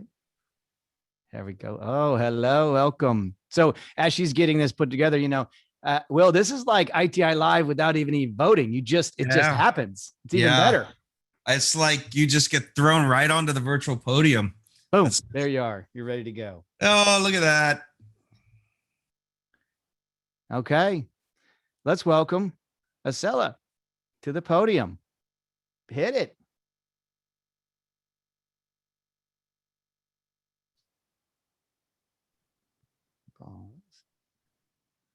Okay. Sorry, I was not able to unmute. So hello, everyone. Today I'm going to show you an interesting case that I saw that I would name it as an unusual implant complication. So I would like to start by introducing my patient. She's an 85-year-old female with a medical history significant for hypothyroidism, hypertension, and arthritis. She did report that she took Fosamax around 5 years ago. I want to point out that this patient is allergic to penicillin and erythromycin. And, it was a regular patient that wanted implants because she didn't like her partial. So she was seen by another provider, and I got the images from the previous provider. And you can see that she needed implants on the upper left quadrant where the sinus is pre-pneumatized. So of course you would need some sort of lateral window sinus augmentation. So they went ahead and did the lateral window sinus augmentation, and it was uneventful. There were no problems whatsoever. Patient didn't report any symptoms, and it appeared that that it was very good augmentation, maybe some voids, but anyway. So the implant was placed with a two-stage approach, and this is when I took over the case to do something on the lower implants. And anyway, the patient came back to the university to get the implant restored with a crown. And the day that they were taking the impression, they just come and get me in the clinic, and they were like, oh, we were removing the healing abutment. There was some pus coming from the side, and we cannot find the implant. We took a PA and we cannot find it. We don't know if the patient swallowed it, etc. So we went ahead and we took a panel, and we saw that the implant had migrated apically onto the top of the graft. So went ahead and took a cone beam to really know the location. And here you can appreciate how apical and medial it is and how the graft looks all fuzzy. So I had the smart idea to try to remove it with pliers and with a long impression coping, and I was not able to find the implant. And there was at some point that I didn't feel the implant. So my first attempt failed, and I actually made it worse. So the implant now was horizontal on the top of the graft. So I had to go ahead, lay a flap, pretty much sit the patient, suction the implant, and I decided to repair the same day. So I put a membrane just to close that communication, grafted, place another collagen membrane and closed. And unfortunately, 1 week later, the patient developed a pretty bad infection. She was symptomatic, and there was a very significant oral communication. So what I decided was to do a lateral pedicle from the cheek mucosa, and the patient was prescribed Levaquin for 10 days. Remember that she was allergic to penicillin and erythromycin. And at 6 months, the oral communication never came back. However, the patient does not want to proceed with implants. So from this case, I learned that prophylaxis procedures are very important in prevention of infections. And if I would go back in time, I would not regraft at the time of the debridement because the tissue was really infected. So that poses a risk for another reinfection. Doing some research on what happened to this complication, I read that the sinus infection rate appears to be higher in patients that are actually allergic to penicillin. And in this case, the patient was even allergic to erythromycin. And I don't have a whole lot of infections because I always premedicate, but the few infections that I had in sinus patients happen to be in patients allergic to penicillin. And another important thing to point out is that over 15 years, more than 95% of the sinus infections occur in patients that took prophylactic clindamycin. So sometimes rather than penicillin, clinicians go straight to clindamycin, but it might not be the ideal for sinus. So therefore, fluoroquinolones have more favorable results. However, they could have Achilles tendon rupture. So the use of azithromycin or clarithromycin could be a good alternative for penicillin allergic patients. And I want to thank you for your attention. That's it. Okay, so this has been an amazing SDS VP Boot Camp 1 kickoff. I mean, one of the things just so you guys know, when we do boot camps we set up, Patrick Briscoe was the ultimate boot camp warrior when we first did the original first boot camp. And the reason we set the boot camps up originally was you finish the SDS4 and you come back and there's always so much more to learn, right? There's always advances happening. And so we would host a boot camp to get our graduates up to date. But during the boot camps, during the live boot camps, it was only for people who graduated, right? Well, so you had to be seasoned. You had to know, like, hey, what we expect and all. This boot camp, we decided, was not going to be like that. We were just going to run an SDS virtual boot camp, but not in the real boot camps. Things are planned that happen, right? Patrick Briscoe thinks that it's a conspiracy. He's a full-on conspiracy theorist, right?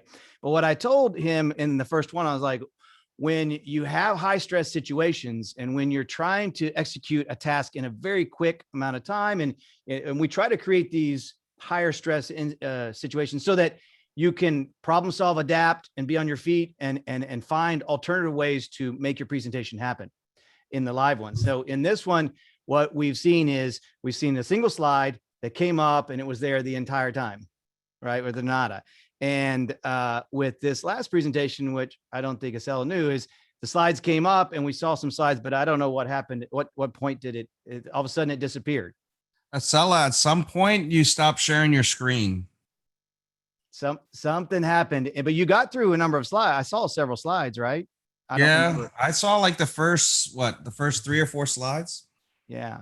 So, and to Ira, who's going to say, hey, how did this happen? I have some ideas and I have some thoughts, and we're going to package those together. We can actually talk about them during the course tonight. But some of that is related to settings and what you allow people to be able to do who are in the meeting and what you don't allow people to be able to do. So there could be something involved in that realm where we've changed a couple settings to give more liberties. We can't say for certain, but there are settings that you will want to enact whenever you're giving a presentation to make sure that you're not interrupted. I can't say exactly how, but the presentation did go down during the 4 minutes. So you did a great job of continuing on and presenting. So Acela, did you notice anything change with your screen midway through it, or? Acela? Yeah, actually, they changed the presentation mode, it became bigger, and I was like, did I touch anything? Which I didn't. So I just kept going. but I was just clicking to transition slides, but I don't know.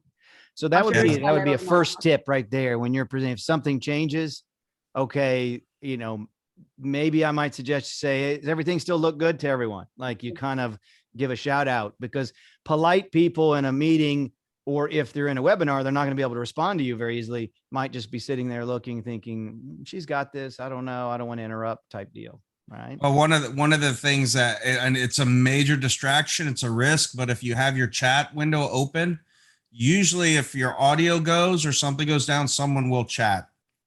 So we try to chat with you, but that's hard. I mean, you're giving a presentation, you're focusing on your lecture, and you're in your periphery are looking at chats. When you give a Zoom meeting, that's how people ask questions, or through chat. So, but it kind of goes back a little bit to the team aspect. Like you're on your own here, but when you're presenting, you can see everyone now. You guys can see where if you're giving a present, even on your own, if you can have another person who's kind of a trusted, you know, production manager or someone just there to help, you can solve so many problems. They can solve so many problems for you, or hold you up and then let you get fixed, so you don't keep going. Yeah. All right. Chat open. I thought it would stay. I don't know. Anyway. All right. It's all right. I think you were just helping Renata out just by making her feel better. Well, she's my friend. Yeah, you're like, I'll go down with you. We'll go down together. Okay, All right. Liz, what do we got? Who's next? I'm excited for this. Oh, Larry. Look at Larry and the 4-3. How about that?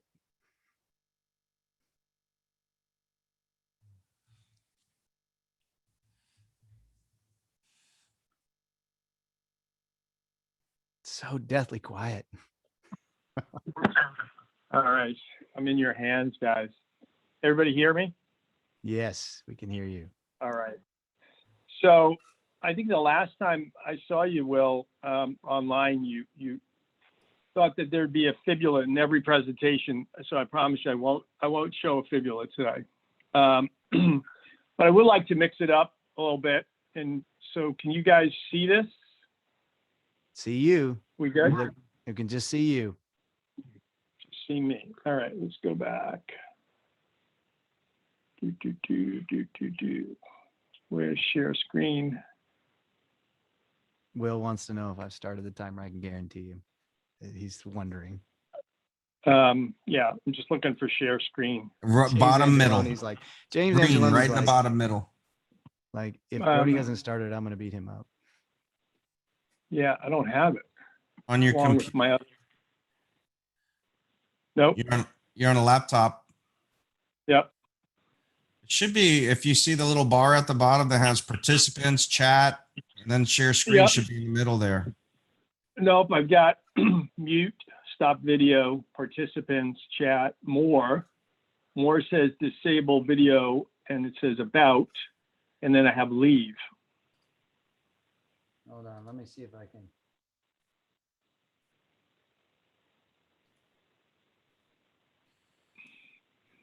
Try it.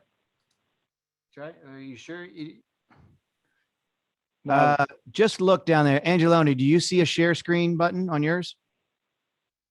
On the bottom?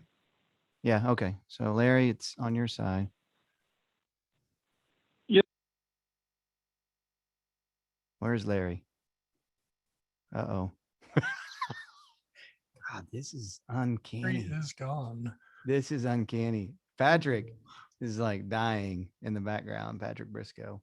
While he's fine, I'm gonna tell you a story. So Patrick Briscoe was one of our new grads, and he was on a SDS boot camp. Well, we get Larry back up, and there was a presentation, a computer dongle that he needed to have in order to present, and probably 90 seconds before he's about to present, we're all just sitting on the sofa, and he is moving stuff around, just cables everywhere.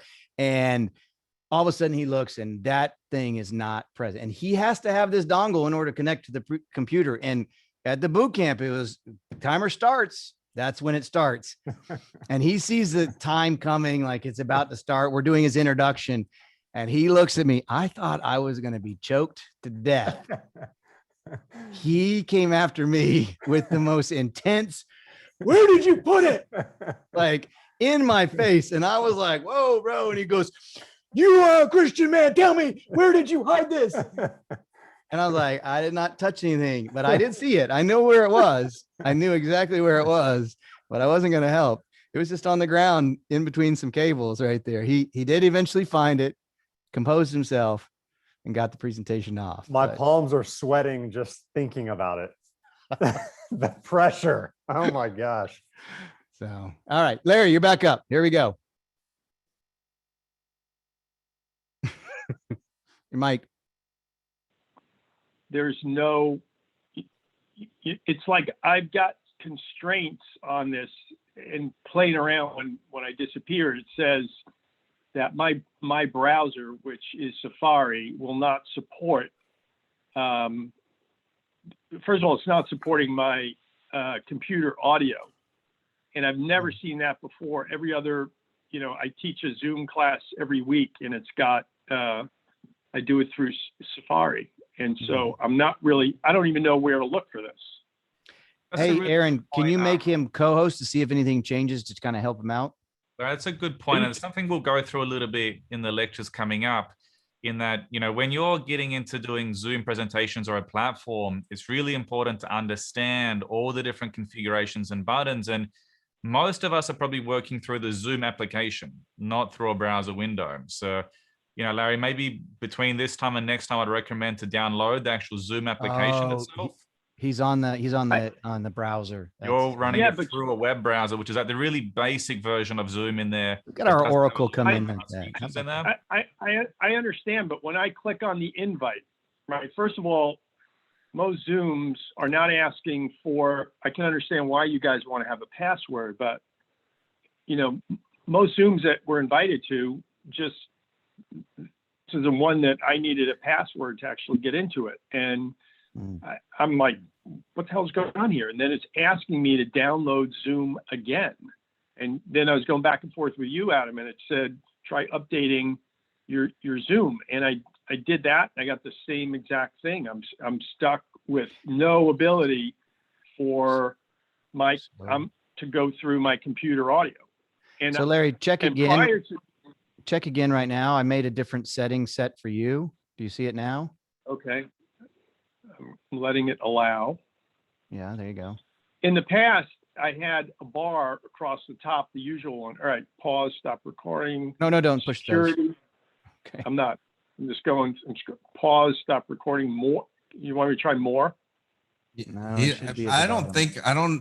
and this computer you have presented from before, you've shared your screen from this computer before?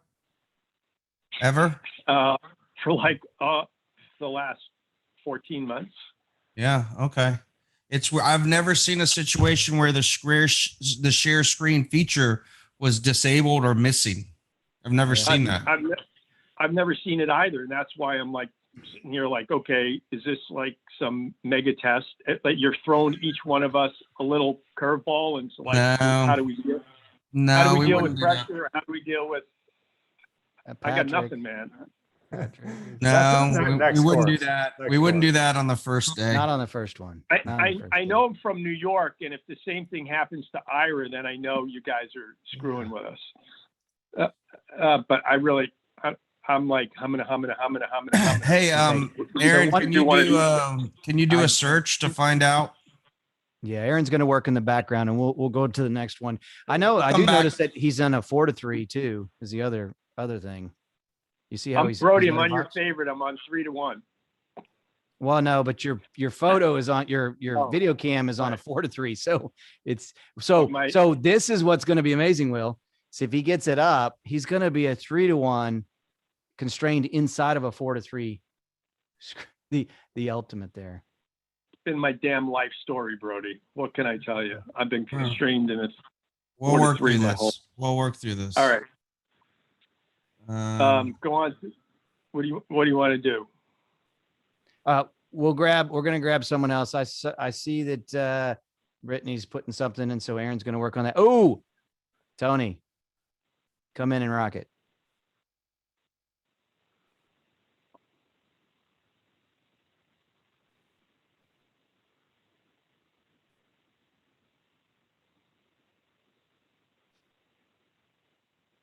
so quiet. Can you all hear me? There we go. Yes, sir. All right, brother. Let's share the screen and go forward. This is all great gold stuff for us to work through and to share. We prefer this over perfection. Okay, I am Dr. Anthony DeLiberato from Cleveland, Ohio. And tonight, my topic is going to be treatment options for full arch implant supported restorations. First, I'd like to thank Strawman for helping us to join this group, and also for bringing us this great BLX implant that's made our full arch restorations so much easier. Today, we're going to talk about reviewing the treatment options for implant-supported full arch restorations. We're going to discuss the advantages and disadvantages of each of these options and discuss the various materials we can use for these restorations. So I put together this chart that talks about the different classifications of full arch restorations. We have the fixed, which is kind of like crown and bridge, the fixed removable that are removed by only the dentist, and the removable that's can be removed by the patient. So in my practice, a denture is considered an interim prosthesis. And that's because we all know we get continued bone resorption. The denture is going to loosen over time. The patient's going to get sore spots. He's going to have decreased chewing efficiency. So really the only reason to have a denture is financial, or if there's medical limitations. So today I'm going to concentrate on the removable options for full arch restorations. We're going to go through these one by one. So first we have the 2-implant retained overdenture. And I call it retained because it's not supposed to be supported by the implants, and it's made just like a regular denture. The important part is getting the implants parallel to each other, because if you don't, you're going to have maintenance problems with breaking of clips and wearing of clips, and it's just going to be a maintenance nightmare for these patients. But it's just like a regular denture, same extensions, engaging all of the supporting structures. For these types of restorations, because there's only 2 implants, there's going to be a fulcrum point, so that prosthesis is going to rotate around those implants, and you're going to have some of the same similar situations that you do with a conventional denture. The next option is a 4-implant supported overdenture. This is a significant improvement over 2, because now we have support on both ends, just like the 4 legs of a chair. And when we have these patients that want to open up the palate, we're always going to make a metal framework, because these dentures can get thin in the anterior. You can get breakage and fracture. So we want to support that prosthesis. The next restoration is a telescopic retained overdenture. These are great types of restorations. We have milled abutments that are parallel to each other at 5 to 7 degrees. And then they are retained by clips that are processed into the denture that are either milled or they're prefabricated. And these are very, very nicely fitting restorations, and patients like this. Patients really feel like this feels like a fixed bridge, but it really gives you the support of the full denture when you need the lip support for a prosthesis. Next, we have the double structure or bar overdenture. We use these when we get a patient referred to us that the implants are in place and the implants haven't been planned properly, and they're going in different directions. And so we have to parallel these implants, and we get retention both from the bar, the parallel walls of the bar, and also from the locator abutments that are made parallel to each other. So in conclusion, we review the removable options for the full arch implant supported restorations. We discussed the advantage and disadvantage of these options, and we discussed the various materials that can be used for these restorations. So with that, I thank you for your attention.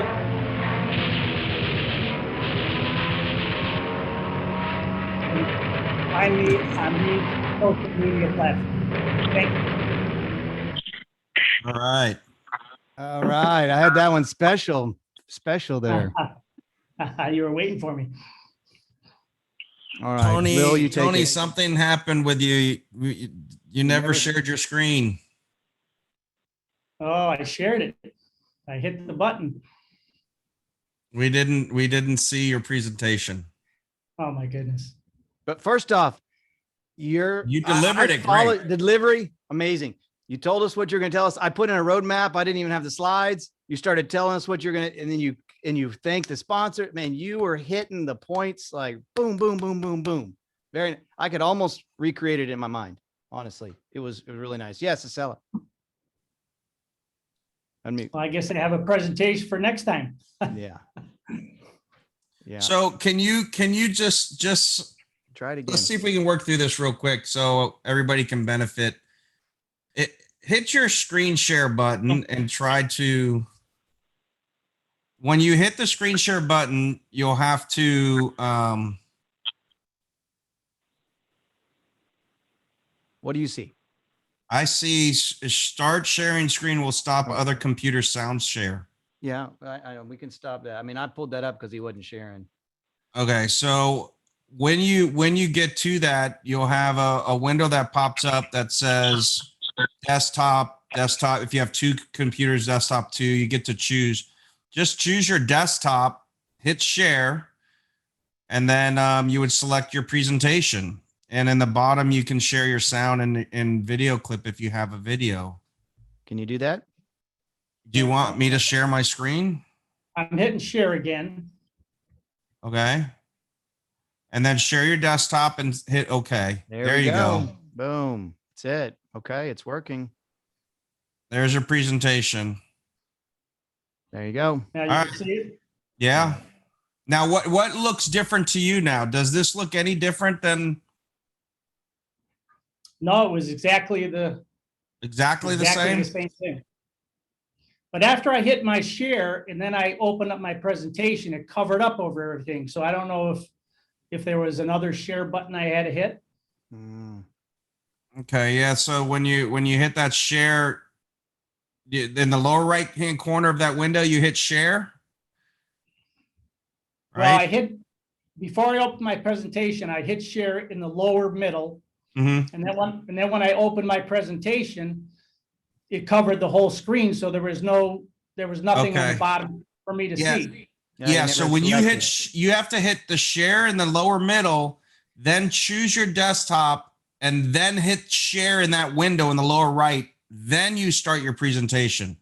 Yeah. So what happened was you hit share, which opened the window to choose what you were going to share, but then you didn't select it. So what ends up happening is you hit the green button and then just started your presentation, and we never saw it.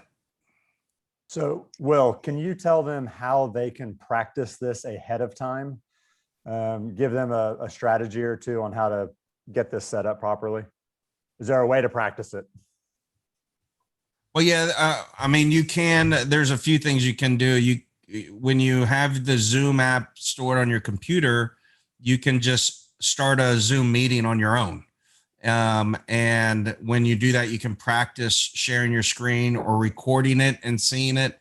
But what usually I would do is I would start my own Zoom meeting, and then I would just have my wife or my kid join me, and they sit in another room on their laptop or iPad and tell me what it looks like. Yeah. If you have two computers, you can join from another computer as well. We can probably do a screen share on how to do that. But I can't tell you how many times I've just created a quick little Zoom meeting on my own to test things out. Yeah, joining on two devices, I think, is really a great idea, Anthony. The only tricky part with that is you have to be aware that if your internet is slow, it doubles the requirements of the internet. So it can slow you down and make it skip a little bit. One pro tip you'll notice is that when you're sharing your screen, initially, the border of that screen should be green. It should have a green box around the screen. So if you don't see the green box, that means you're not sharing. There you go, right there. And we'll talk, I think we talk about that today, but yeah, save this for next time, man. Okay. Thanks, guys. You bet, man. I think, well, she doesn't know that she's coming up next, but I think there's only one more she, so now she should know she's coming up next. All right, Wizard, let's pull someone up and see a good presentation here. Who are we going to see? Got to stop screen share. Oh, I'll stop him. See if I can. Trying to here. Hold on. There we go. There we go. Okay. Whoa, look, wait a minute. Now he's not in 4-3 anymore. Look at Larry right here in 16:9. Well, he's still muted. We're going to give Larry a go. Larry, you're muted. I think he's actually presenting already. Hello. Yes. There we go. Gotcha. Hey, greetings from New York. You know what I mean? Hope you can understand me. Yeah. No, seriously, I think I figured it out in that normally, you get an invite to a Zoom and you just launch it. And so that obviously had some limited, functionality. And then I went in through the actual Zoom program. So I'm assuming, so that we're not here till midnight, you would want me to actually give a presentation. So let's do that. Hopefully we can share screens. Should be able to share screen. And let's go to Keynote. Larry, excellent. All your emails right there. Perfect. There you go. I'm on my DevRight guys. Hold Thank on, you very I'm much. copying down all the passwords. So normally I can't do squat without Adam helping me out here. So Adam, if I fall flat on my face, you'll rush to my rescue. Oh. So I figured I'd mix it up a little bit. Not too many implants, or at least no fibulas, so I don't burn Will out. And I'd like to talk a little bit about prosthetic rehabilitation of facial defects. And a lot of this was when I was at NYU Medical Center in the plastic surgery department for close to 30 years. And then basically our team there blew up, and probably half the team moved up to Lenox Hill Northwell, which is a 23 hospital system within the greater New York City area. And we're having fun there. So, the need for a facial prosthesis is pretty rare, but it has the ability to bring back life to patients that may require ones. This patient in the middle, she let us take her photo, but by no means was she in that photograph. And it's not until we make the face complete that we actually breathe life back into a patient. So the skill to make a facial prosthesis is something that can have a remarkable service for a patient. And there are times when bad things really do happen to good people. And this was a kid who we evaluated for a possible face transplant status post a really bad motor vehicle accident, and came to us, and he was deemed not a candidate for a face transplant, but somehow we needed to fix him up. And so through collaborative work between the maxillofacial prosthodontists, the plastic surgeons, and the oral surgeons, we were able to get this kid looking back somewhat normal. But again, with digital planning, we were able to plan out where craniofacial implants should be, try to get this guy some sort of functional maxillary prosthesis, be able to give him speech and deglutition, and not have fluids come out through his naso-oral defect. And this is what he looked like when we cleaned him up. And we still, even though we live in the digital world, things that are a little bit foreign to us, we like to have analog models. So we printed out 3D models as well, went to the operating room, put in his craniofacial implants. And because of the uniqueness of this guy's defect, this is somebody we treated about 4 or 5 years ago, we went to a Digilog protocol in restoring them. And this is probably about 45 pounds worth of polyvinyl siloxane Memicil to register and generate a working cast for this guy. But we also did some 3D photography and then printed out models of this guy because he flew in from Indiana. So we'd have something to work on with him analog without him actually being here.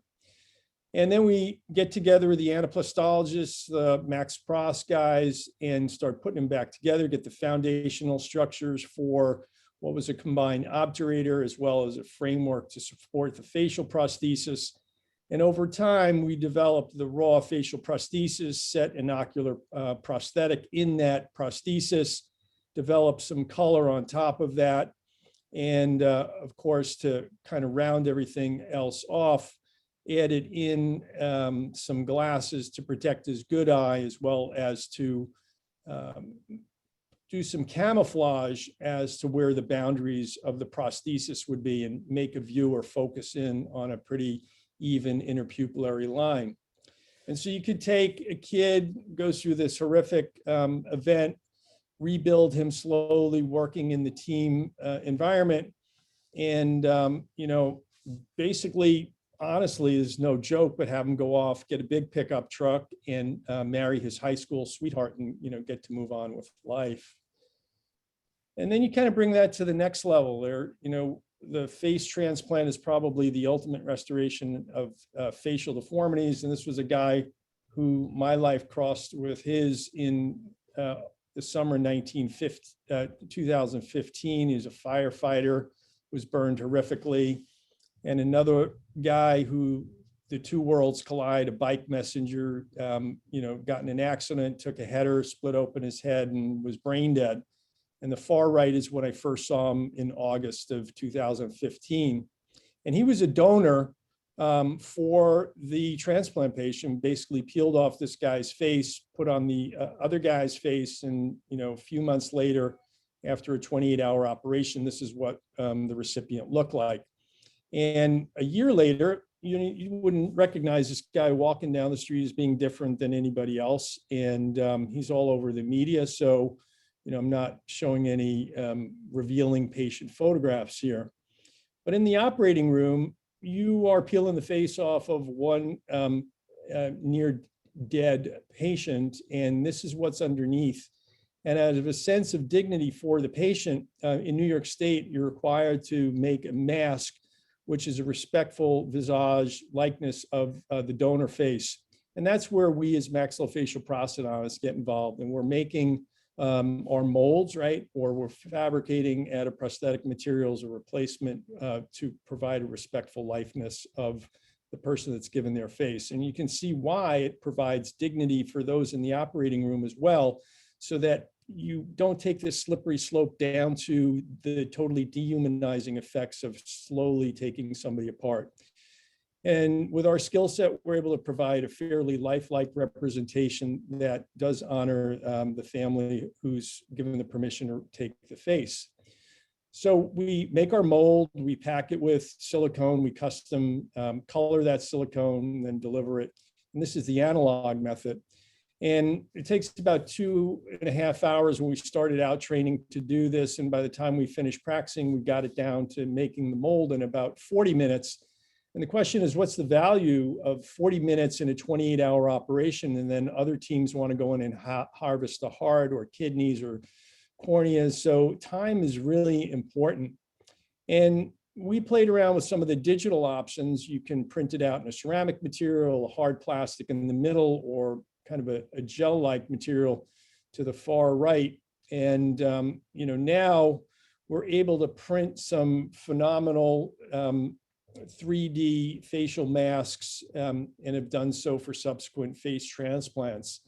And you know, it's really how much innovation do you want to throw at this and how much money you want to throw at it, and time will help bring down the cost of all the technology. We see it radically change day to day now. We look at our analog versus digital pathways. We still need to remember that digital technology is a tool, that behind every digital tool, you need human artistry that might only be able to be achieved in an analog world. What's the cost factor, as I mentioned? Do you want to bring this stuff in-house if you're an institution, or is it more cost-effective to possibly outsource it? And no matter what, it's going to be invaluable to plan, execute, and shorten any surgeries, and that goes along with even something as simple as implant surgery. So smart young people like we've got on this speaker development series, along with time, innovation, and throwing money, will solve all these problems. And for the 30 years I was at NYU, this was one of the most profound mission statements that I had ever seen. It was on the front door of the Institute. And basically, I'm not really sure who gets more out of treating patients like this, we, the care providers, or the people we provide the services for. So thanks for your attention for this brief 4 or 5 minutes, and look forward to hearing everybody else. Take All care. right, Larry. Amazing. You know, it's not fair. You took advantage of us because there's no way we can buzz you when you're talking about a topic like that. Yeah. You were at 8 minutes, man. You're at 9 minutes. 9 minutes. 9 minutes. Brody's texting me, goes, how do I stop him? I'm like, we can't stop That's him. what you get for screwing me over with the digital stuff, man. That's Yeah. no. Hey, Adam Hamilton. Adam Hamilton. Adam Hamilton. I got the first rendition. Okay. You ready? Here is to launch for our glasses, our 3-to-1 glasses for Adam Hamilton are talking about. In order to see the 3-to-1 on the 16:9, I got my 3-to-1 goggles here. There you go. Goggles. Okay. So I can properly see the 3-to-1. Brody, make a pair of those for Ed. Yeah. Oh my goodness. Great job, Larry.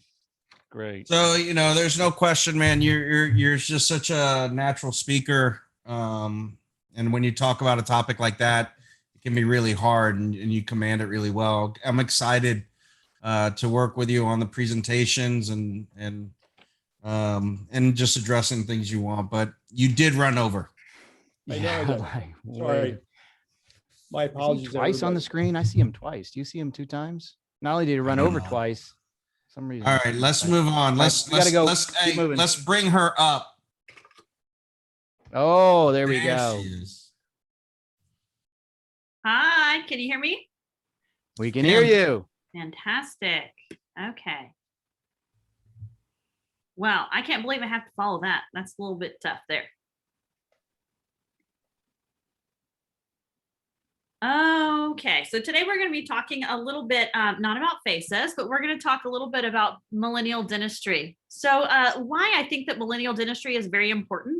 So first, you know, millennial is somebody who's born in the 1980s, probably to the early 2000s. And when you say millennial, it has a lot of negative connotations, but you have to realize that the millennial is actually the largest population of dentists practicing right now, especially in the United States, according to the American Dental Association. So millennial, you say ew, right? You say ew because we are known to be less keen on getting married or having fewer children or having a sense of entitlement, being more in debt or less likely to commit. And maybe all of these things are true. But we are also part of the internet age, and we are increasingly well educated, hence the large amount of debt that we have.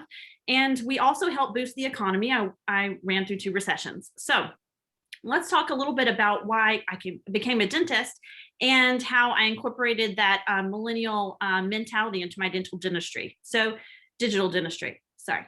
So dentistry, it was natural for me to immediately think, okay, I want to go digital, even as a surgeon. And the first thing that we did was, hey, let's scan our implants for their final abutments and crowns. And what I loved about this is, hey, you know, each implant that I scanned with a digital impression post that I could reuse cost just $25. I'm already saving money. But what can we do? What more things can we do other than scan these scan bodies for our patients and communicate with the laboratory about the abutment shape or the crown shape or our final restorations? Let's look a little bit more into what we can do using our digital dentistry capabilities and what we are trying to do in our office in order to accomplish those goals. So let's look at this patient right here. If you see him talk, you can notice that he has a high smile line. This is a very complicated case to treat. Let's look at it more closely.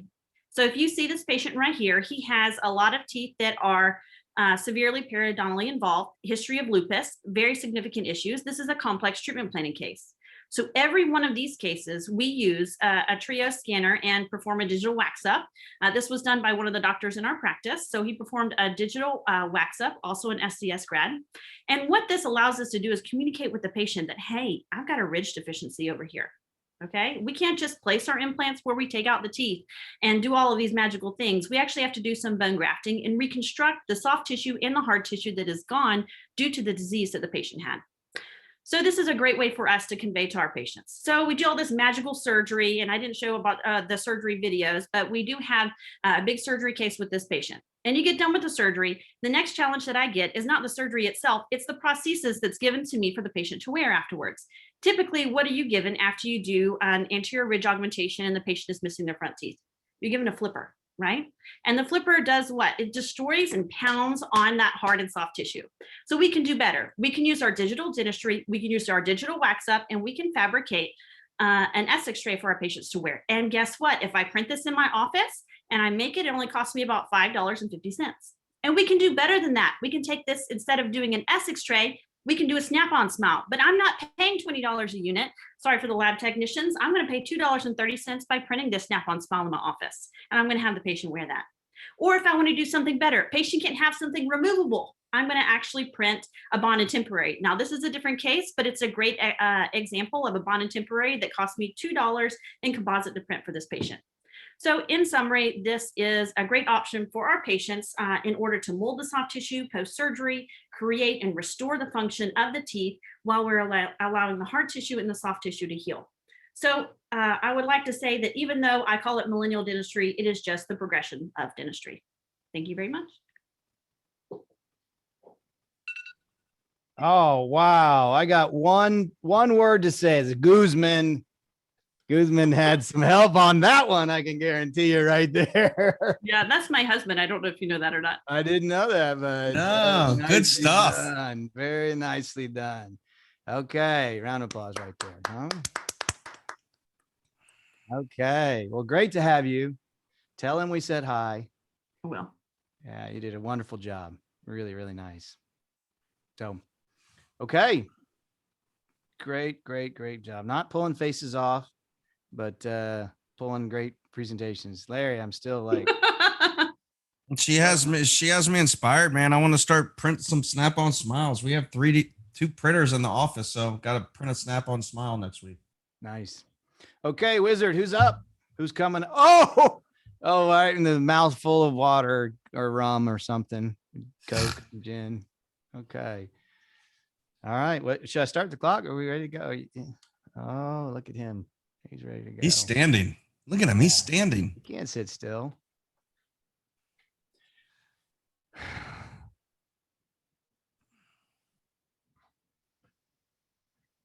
All right, it started. Here we go. Ooh, sweating. All right. Can everybody see me and hear me? Thumbs up, Will, if you can see me and hear me. Good. All right, everybody. Thank you for hearing me out tonight. Let me get this out of my way. Today's 4-minute presentation is going to be initial impressions on the Pro Arch. So that's awesome sauce. This is not working. Oh, you guys are something else. Oh, I hate everybody. Dude, you like had it ready to go, man. going, What's going man. on? It's not advancing. What do you, Patrick Briscoe, I reached through the screen right there. And Put your mouse on the screen and click on it. I can't even get the mouse on the Wow, Will's even like jumping in here. No, the mouse won't even go on the screen. Yeah, let's hear it. I'm excited, man. This is I'm super excited rockstar stuff here. Well, we're going to talk about the initial impressions on a Pro Arch today. If you like it or not, I'm not going to fail you to present. So, something's going on. Thank you, Patrick. So, hello, everybody. My name is James Angeloni, the denture man, and I've been a clinical denture technician since 2011. But first and foremost, I would like to thank Straumann for actually putting this on for me and putting me over to DevRight. And now I have a 3-minute presentation. I got to go even faster, but I would like to thank DevRight, my host tonight. And this is part of my tribe, my graduating class. I couldn't wait for you guys to call me back. I'm super excited to be here tonight. So, initial impressions on the Pro Arch. So, here's going to be my bullet points. We're going to talk about tray selection and impression selection. We're also going to talk about implant impression componentry, impression technique, the putty wash to get over this initial impression of the Pro Arch. So I am very old school. So old school, what's that talk about? Rim lock impressions. I love my rim lock impressions because of the fact that they're reusable. You could sterilize them. But the biggest thing is with these high-end cases, you want something that is very rigid. So those plastic trays ain't going to work for the denture man. So my tray selection is going to be the rim lock. Impression material, it isn't quite important, but this is the product line that I will be using but not really the product itself, but the set time. When you're doing these big impressions, I want you to think about regular set. There's no reason to rush anything. It's only 1 minute. So think about the regular set. So impression tray and the impression material we talked about. Let's talk about the componentry really quick. So in implant impression componentry, we really only have open tray and closed tray. But today, I'm probably only have a minute left. We're going to be talking about the one to the right, the closed tray impression. And now we're going to get down to the meaty gritty of today's presentation of how to actually take this impression. Here's the armamentarium that we're going to need. All of our faces are probably right down the middle, so you probably can't see what I'm saying. But we're going to need putty, light body, medium body. That 6x6 right there is a cellophane spacer that we're 100% going to need. You might see the rim and the tray. In the middle's lock. And where Brody is, there's actually says a lab burr. I love them.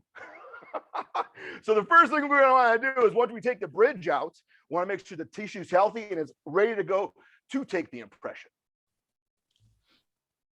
First thing we want to do is go ahead, finger tighten on the closed tray impression copings. You do not need a driver. As you can see, there is no bezel screw in there. So just go ahead and finger tighten these. Once they're all the way across the ridge, you want to go ahead, what the Straumann calls is a snap cap. The snap cap is what actually gets embedded inside the impression so your technician can really get a good bite in there.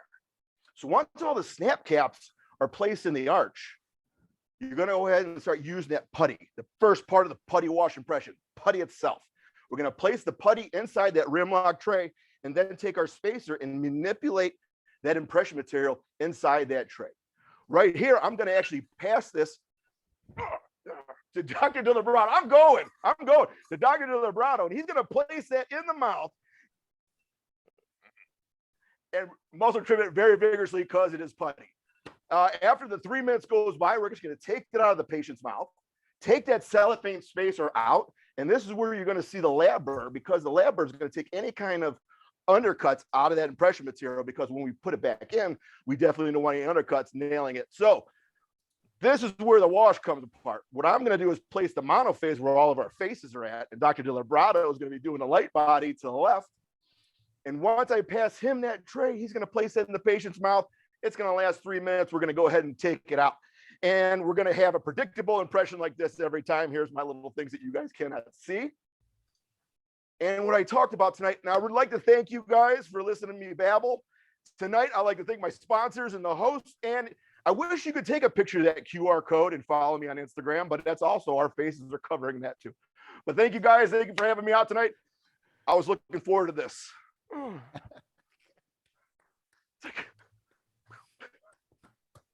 All right. There we go. All right, man. Wow. Dude, I'm sweating myself. Felt like I just ran a marathon or a sprint. Actually, that's like a 100-meter dash. You got to go. You got to go. I have to go. So, you know, man, that was amazing. That was great. I think most impressed was this guy right here. He was most impressed. That guy thought it was amazing. And his friend in the background, he's like, couldn't be more excited. I was literally like, yeah, I'm talking to you. We're talking to you. Talking to you, Ryan. Yeah. Oh, yeah. Busted. There we go. Doc, you didn't like it, Doc? You didn't like it? You weren't even, what was that about, Ryan? What was that about? That was amazing. Oh, yeah. Okay. Hey, there we go. Hey, no, I was paying very close attention, actually. I saw with your crown right there in front of you. You're sipping whiskey and your buddy in the background. Rabbit hole. Ooh, rabbit hole. Okay. Yeah. If you've never had that, it's really good. Yeah, well, we might need to put that away. Yeah. Whoa. Easy. Okay. Man, Angeloni, I just wanted to say that was great, and you can have it out with Ryan later. All right.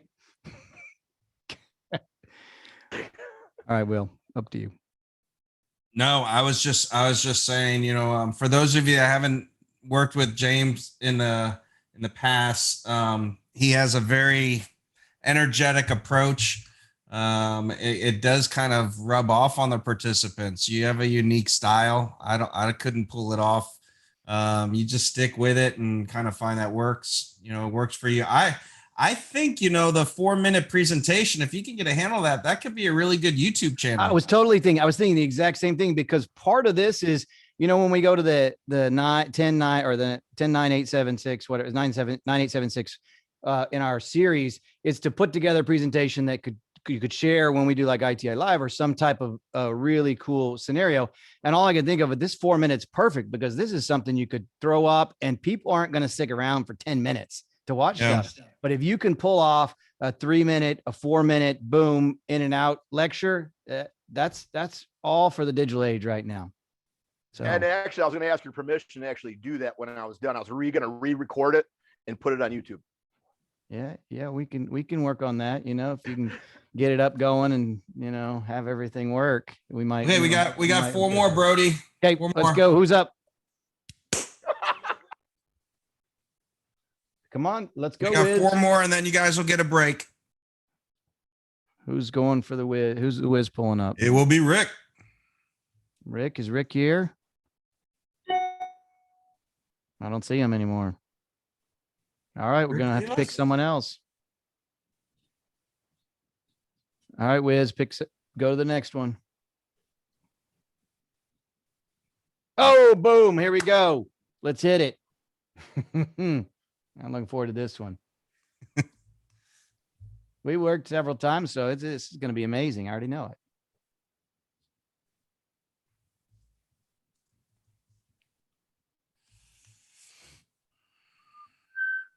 Can you hear me? Yes, we can hear you. Awesome. That's the first start. I know I'm going to be checking the chat. That's for sure. He reminds me of the color commentator on the David Letterman show. What was the guy's name? I think it was David Letterman. What's his name? He's Canadian also. Yeah, he's Canadian as well. Can you see my screen? Got it. Wow. Can you still see my screen? Boom. Whoa. Money. Good start. Okay. Well, welcome everybody. I'm going to be telling a brief, maybe 3.5-minute short story about the agony of dental treatment, but also the patients. This is a young lady who showed up in my office, referred to me because she had a failing maxillary right central incisor. Obviously, there's very little tooth structure, fractured off just below the gum line, and she wanted an implant. So this is what it looks like via the occlusal view. And you can see there's really not much to work with. So we go ahead and we start our planning. And with our planning, using digital dentistry that was just described to us very nicely, we look at the distance from the platform to the emergence. We're planning to place one implant with a customized healing abutment using a surgical guide. And so we really get to design everything from the restoration down in order to have ideal buccal-palatal position and so on. So here we are with our surgical guide, prefabricated customized healing abutment with all the contours that we'd want out of a transgingival former. And go ahead and using that surgical guide, place our favorite implant over here. This is a 3.3 by 14, I believe. If I'm not mistaken, place the implant, ideal position, just as planned. In this case, use a connective tissue graft on the facial of the implant in order to bulk up that tissue, make sure we have nice tissue contour, in addition to bone graft in the jumping distance, the jumping gap. And here you can see the bulking up of that facial tissue. Place that customized healing abutment, and still everything's looking really good. Very, very happy with this. Looking at it from the facial view, still very happy. Minimally invasive surgery, should have nice healing. See her at 2 weeks, and yeah, this is looking really good. Have our sutures, no inflammation, customized healing abutment starting to form the tissue. And you can see how nice that healing was. Occlusal view, same thing. Everybody's happy. See her at 3 months. This is now 3 months, day of torque test. And she was having a veneer replaced on number 9, and she had a temporary veneer, which actually had fallen out before the appointment. So that's why that tooth looks like that. I don't do restorative dentistry. But here we have the healing of the customized healing abutment, and the gingival level looks spot on. Very happy with this. And you can see the emergence that was developed. I even went as far as taking or fabricating a customized impression coping for the restorative doctor so that I could send it to her and she could capture that emergence that we have and try to limit the amount of guesswork that she has to do. Patient comes back. I like to see patients after they get restored, especially for anterior cases. And she comes back and here we are. She gives me a nice big smile and this is what I see. And I'm like, hey, do you like this? Not so crazy about this pink part, but it looks okay. Look up close and I say, wow, what happened here? And she says, well, when the dentist put it in, it pressed really hard and it hurt. And I said, and she was told to, let's see how the tissue heals around this. So here she is. Gingival margin, not so good anymore. This is what the crown looked like. You can really see the facial prominence of that, that cervical area on the facial aspect and what really happened over here. So you look at the, oh no, I heard that alarm. So you look at the emergence and then here you go, you put the healing abutment back in and we say, okay, I'm not going to do anything. I'm just going to let this heal. We're dying to do a gum graft. I'm dying to do a gum graft, but I'm not going to do it. This is what it looked like. Reduce that facial tissue and let's see. So 2 weeks looking better. This is what it looks like. 4 weeks looking a little bit better. Oh no. 6 weeks still better. Let's give it some time. So here we are. I take a scan. I put a temporary, just saw her yesterday. This is from yesterday. And was this patience? Or is patience really what you have when there are too many witnesses watching you? And that's the end of the presentation. Thank you for listening. Nice. Nice. Was it over 4 minutes or that alarm went off a couple of times? It just kept going. Yeah. Good. All right. Nicely done. Some good photos right there, man. Really nice photos. Thank you. I found, hey, stop sharing your screen real quick. Yeah. Because I knew I'd seen you somewhere before, but I just couldn't pin it. But I knew I'd seen you somewhere before. Maybe in a whole bunch of years, I hope. Yeah. I just meant you, his voice, you're like very, very even keel, cool. Very, very nicely done. I'll take that. Look at Ryan still even paying attention. Look at him right there, like right front and center. Nice job. All right. Thank you. Wiz, who's up? Boom. Ira, get us pounding through this real quick. We got this down now, guys.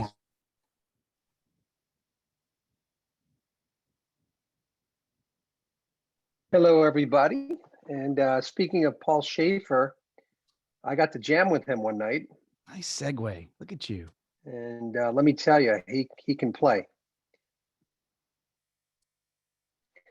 So before I get started, I wanted to welcome everybody to my chat tonight about restoratively driven interdisciplinary dentistry. My name is Ira Langstein. If there are any issues with the sound or video, please send me a chat and I'd be happy to check it out.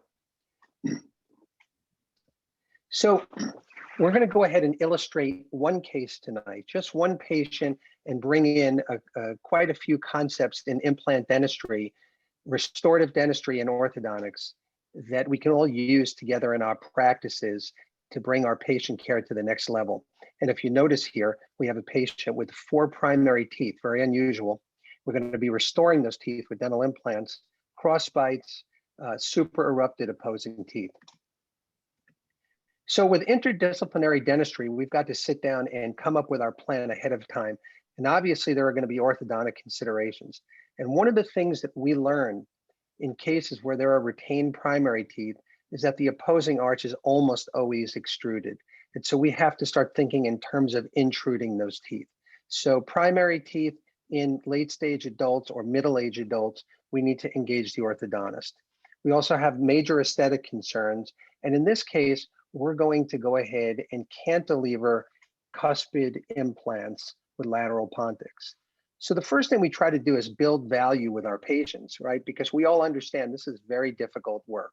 So if we get a patient who attempts to negotiate with us, who wants to go ahead with implant dentistry, but perhaps wants to forego the orthodontics, we have to build the value and explain to that patient exactly what's happening. We walk them through the treatment plan. And basically, once they understand what's involved, this is an all or nothing case. So our treatment flow is very interesting in the sense that the first two aspects, clinical digital scan, which we're all aware of, cone beam, and then we're going to sit down and enter the patient into orthodontics. We're going to have those primary teeth and implant extracted and implants placed prior to the orthodontics being finished. Go to a provisional, and this always helps our orthodontists to visualize the case, and then we're going to restore. So let's go take a look. Obviously, as we've learned these days, everything starts with our plan, and our plan is going to be implants in the cuspid regions, cantilevered pontics in the lateral region. Very demanding patient, interesting case, and our local orthodontist on my team is getting to work, and we can see right away what he's doing. He's intruding those lower teeth, and that's going to aid us with our occlusion. It's going to get us out of a deep canine guidance on implants, which is what we want to achieve. So this is yeoman's work. It takes months. And in this case, we need to start thinking about provisionals. We go back to our plan and our surgical guide. And while the orthodontics is progressing, what we can do is get our implants in. And we all know that primary laterals missing, sometimes it's very hard to evaluate the spacing. So it's great to go to a provisional. And our first provisional is going to be an aligner-based provisional, which is part of the orthodontic treatment. And you're going to get great compliance there, as we know, because the patient doesn't want to walk around without any teeth there. But we still don't have good tissue yet. We're just in the middle of our case. So now we're going to go ahead and scan those canines and build a provisional. And with our provisional, we're going to be able to negotiate the tissue. And I think that we all can agree that in our practices that a good quality provisional is a nice pit stop for us, enables visualization for the orthodontist, and it just sort of gives us a chance to learn about the patient. So we fabricate our screw retained provisionals, and we can also observe that the aligner-based attachments are still in place, but now we've got a concept. We're starting to build our ovate pontics and getting a concept, and an orthodontist loves this. They'll come to us and say, now I can actually see how I want to finish the case, how I want to close the arches, and so forth. When we go to our final impression, we can see that we've got some nice ovate pontics there and we're ready to go. And that's where we're able to capture that anatomy as nice as possible in the impression. Now, with our shade selection, we like to use shade tabs. We'll use a polarizing filter, and that will take the shine and glare out of our photos. We can really check out value, and we can really get good hues and chroma there. So any type of a polarizer, not all that expensive, that you could hook onto your SLR, will give your technician something to really be happy about. And here's our final restorations. We've got canines screwed into the implants, cantilevered laterals, and an excellent technician who really guided us, screw retained restorations, and we seal with tape and with resin. But the thing I'm most proud of in this case is the orthodontics. And if you think back to our original crossbites, extruded case, we now have a nice shallower guidance. We've got some group function to share the load, so it's not all on the canine implants. And patient was very satisfied. We worked about a year on this case, and the patients have to know up front. So I'm really happy I was able to share this case with you tonight. I think it's a good teaching and learning case. I learned a lot from it, and I hope you picked up some too. Sometimes the straight line is the best way to go, and it's something I've always tried to follow, and I've learned from all of my dental colleagues, and I've certainly, prior to my talk tonight, learned quite a bit from all of you. So thanks for attending, and I appreciate it. Good job. Right. How was he on timing, Brody? I didn't hear any alarms or anything. Yeah, he went over. but he was, Brody's getting soft. Well, went off here, but I didn't want to pull up right now Stream Deck because I didn't want to be accused of sabotaging anyone from So coming how off. long was I over? Just out of curiosity. A minute? No, more like 2. Oh, wow. Yeah, you were about 2.5 fail. over. But you did a nice job. Interesting. Nice So, job. like I may be preaching to the choir, but back in the days when we lectured from slides, we always knew that we would time our presentations about a minute a slide. But once we moved to digital and PowerPoint and Keynote presentations, and we have builds and transitions on every single slide, you can't really go by a minute per slide unless you have nothing built into your slide. So, obviously text slides take up more time than photo slides, and you can catch up if you're just doing a lot of, explaining a clinical treatment. But in general, I would say that for everybody, for a 4-minute presentation, you probably shouldn't have been more than 8 slides or 10 slides at max. Yeah, that's And all I had. Or was one about if you're 7 slides. Renata. Like, Yeah. But this is, look, 4 minutes is the shortest time we've ever given anybody. So we're not expecting you all to nail it. But we're getting tons of information that we're going to provide you all feedback on. So, if you're looking at me and I'm looking to the right, is because we're jotting down information to share with you. So you'll get feedback from us. The feedback is feedback that is honest feedback, and that's how we grow together. So we'll pick out things that we know that we can improve upon. And Tim Kogel's book on Exceptional Presenter, he says that most often no one's willing to give the feedback that you want to hear. Whenever you give a presentation, your friends are always going to come up and say that was awesome. So we're going to grow together, and we're going to give you that feedback to help you do that. Excellent. Yeah, great. Okay. So I think we're at our last one. Last one. Oh, here we go. And then we'll get a 10-minute break to stretch and get ready for the presentation. Lipton, let's see it, man.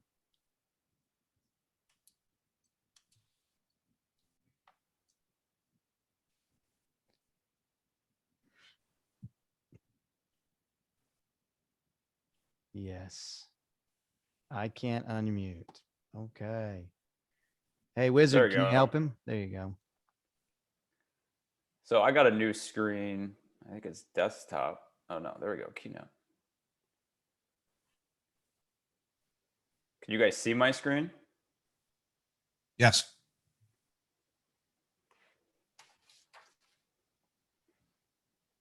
We good? We're good. Looks good. Sounds good. All right.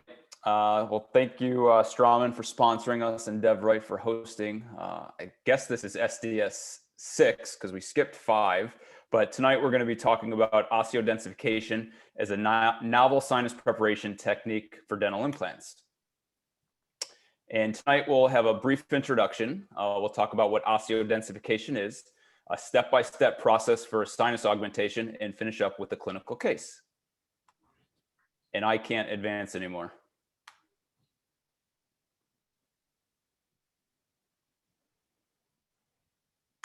DevRight help.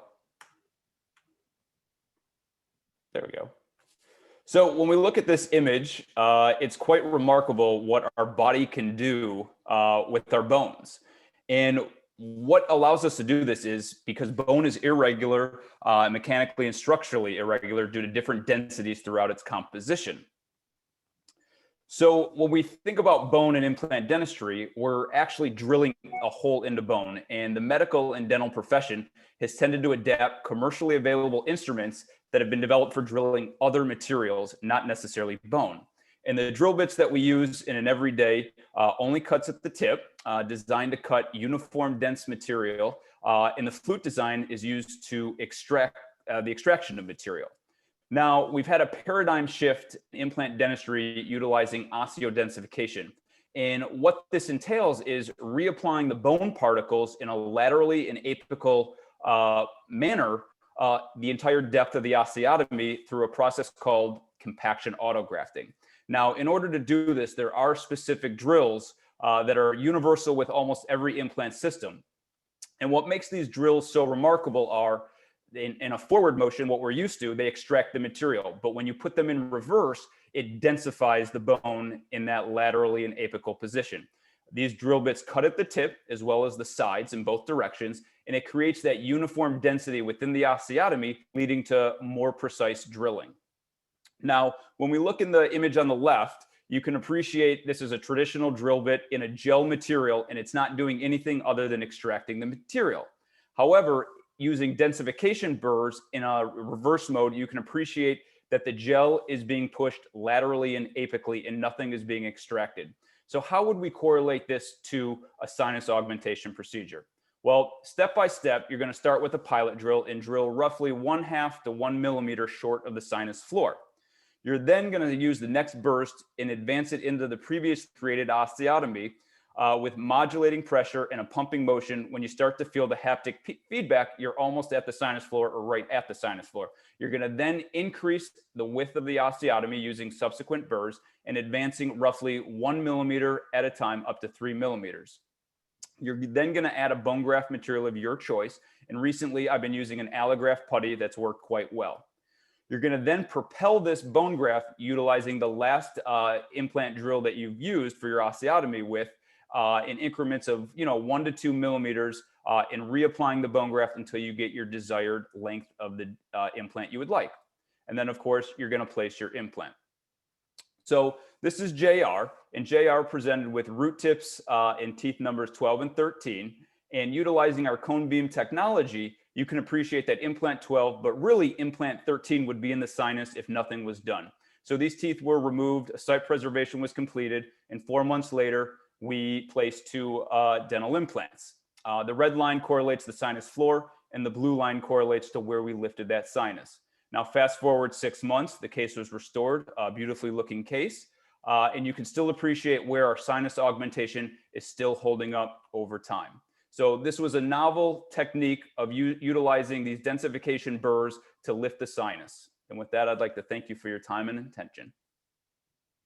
Nicely done. Nicely done. Good job, buddy. I like it. I like it. Good presentation. I think one of the things that we're not commenting on every single one and all, but I think after tonight, David, you're going to get a ton, like you did an amazing job of putting this together using all the SDS 1 through 4 type elements. I mean, really nice. And then your eyes will be open to the things we're saying and you'll be able to see it is how you're going to adapt it. And Will and Adam, you can interject here, how you're going to adapt this presentation to the virtual environment now, because you have a really beautiful presentation for live, but we're having little changes that we're making now to these presentations that will make it more smooth, professional, and clean based on your environment. Agree, Adam? Well, yeah, I think David, how much when I was looking at your presentation, I just kept imagining those times we were doing the keynote workshops, because I saw a lot of that in there, and it came across really nicely. Some of the features that David used were these transition features in Keynote called Magic Move, which keeps content on the screen.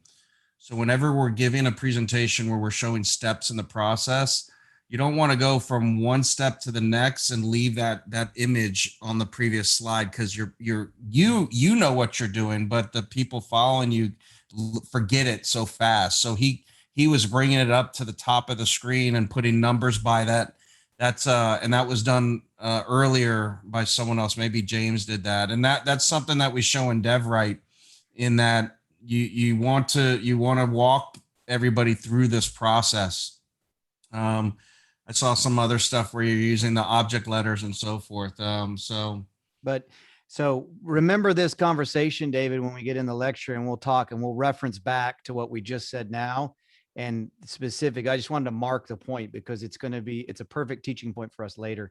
But we want to get to the break, get everybody, get some coffee, get some whatever Ryan's drinking there, and be ready to go for the rest of the lecture and hit the restroom if you need to. So that's what, anything else, Adam? No, I think we're at 8:40, so we should take a short break and come back in 10 minutes at 8:50. Or We have a 8:50. time. We have a timer we'll put up. Yeah, in 10 minutes. So.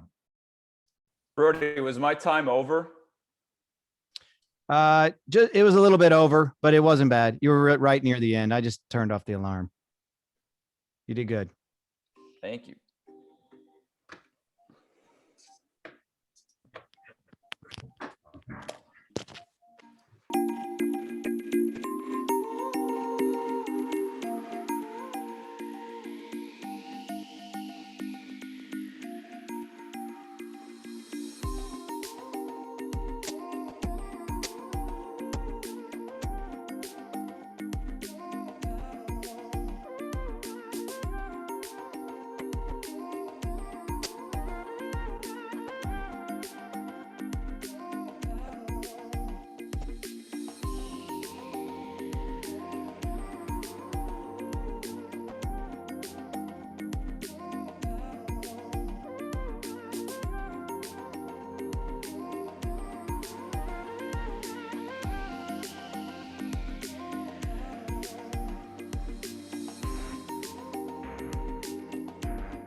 Okay, welcome back on, everyone.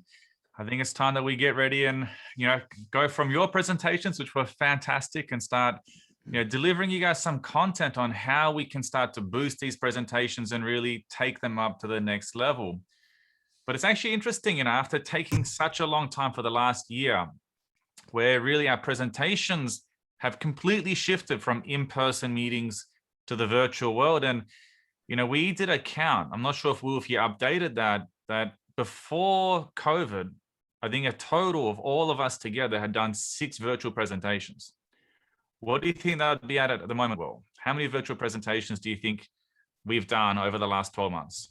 Oh, I can't speak for all of us. I know that, my number, it depends the type of virtual presentation. As educators, everything's gone virtual. So daily we're giving virtual presentations. But from a lecturing standpoint, I would say at least for a month, right? That would put me at roughly 48 or so. But that's not even including what we've done with the students. So I remember when we did the SDS, the VP courses, we had like 6 pre-COVID. And then by the time we hit May, the end of May, we were at like 245 in what is that, 2 months.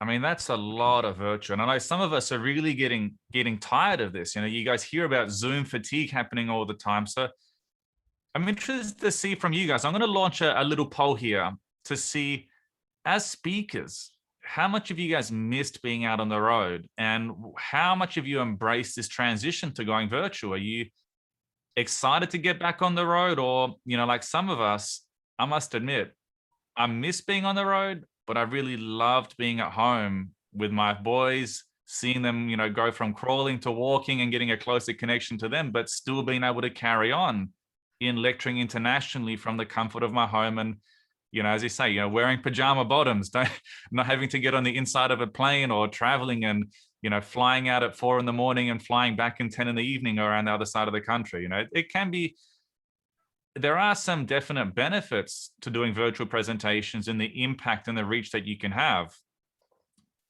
Well, let's see. It's interesting to see. So, the majority of you guys are realizing that, this may be a long-term change. I know there's a lot of people out there that do never want to see Zoom again, that they don't want to go to virtual. We want to go in person and come back. But the reality is, when we look at Straumann itself as a corporate education provider, and even the big conferences, is that virtual is going to stay. And when we do in person, as what Will showed with his most recent presentation, it is going to be a mix of both virtual as a hybrid, and also virtual as a hybrid, and in person at the same time. So I think it's going to be something which we need to embrace, and we need to learn this. So this time and effort that we're placing, I think, is quite valuable, because the more we get ahead of this, the more we stay ahead of the game and manage to keep that connection with our audiences, and get this exciting for us. So let's get into the lecture, Will. Let's go onto different platforms and see, we're using Zoom today, but what else is out there, and what do we choose in regards to a platform? yeah, absolutely. I think we'll start there. Adam, your little intro there inspired me. I was thinking about some really meaningful comment, but then your Australian accent just took it out of my head, so I forgot it. But hopefully it'll come back. But yeah. Oh, this is what it was. So someone mentioned that we were going to do a course on virtual presenting and social media and so forth. That was our plans before the pandemic. And we were kind of dragging our feet because, quite honestly, we weren't doing it much. We weren't doing much virtual presenting, and we didn't think, people that had been through SDS were dying for it. We knew it was kind of on the horizon. So, when you look at the silver linings of the pandemic, if you try to pull anything out of there, we had no choice. We had to learn it, and learn it really good. And I don't think I would be able to get to where I am today if I did it without having time to do it, or being forced to do it like with the pandemic. I think if I was still lecturing and traveling and trying to learn virtual, it just wouldn't be to this extent. So I'm excited to share this information with you and grow with you all and get to the point where you feel super comfortable to give a presentation virtually. One of the things, I don't know how many of you have integrated into your practices the virtual consultations, but we've been using Zoom with our patients to review digital treatment plans because most of our patients drive pretty far to see us. So they go home and then we'll Zoom with them and show them the digital plan and answer any questions. And then the next visit could be surgery. And that's actually saved some chair time.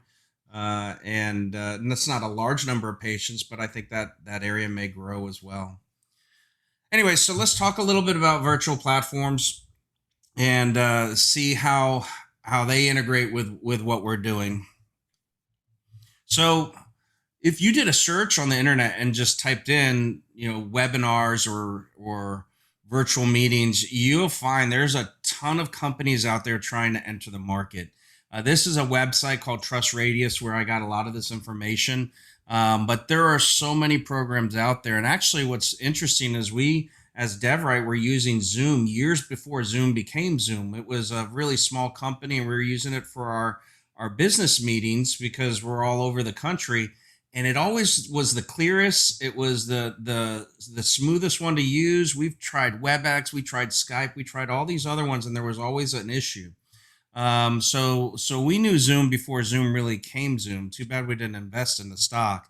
But when you look at these platforms, there are different things that you can pull from them.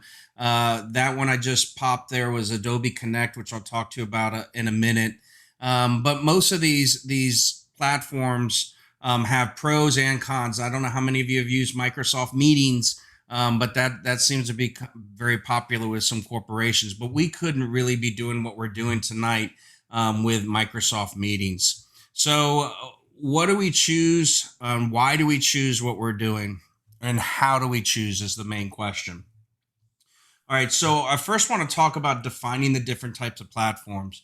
The first type is a video conferencing platform, and some of you may have those in your conference rooms. They're not tied to anything like we're doing tonight, like a meeting. These are just usually going to be a few people having a conference call. Where we really have gotten into the virtual, what you would think of as a virtual meeting like we're having tonight, is this web conferencing. It's usually going to be internet-based.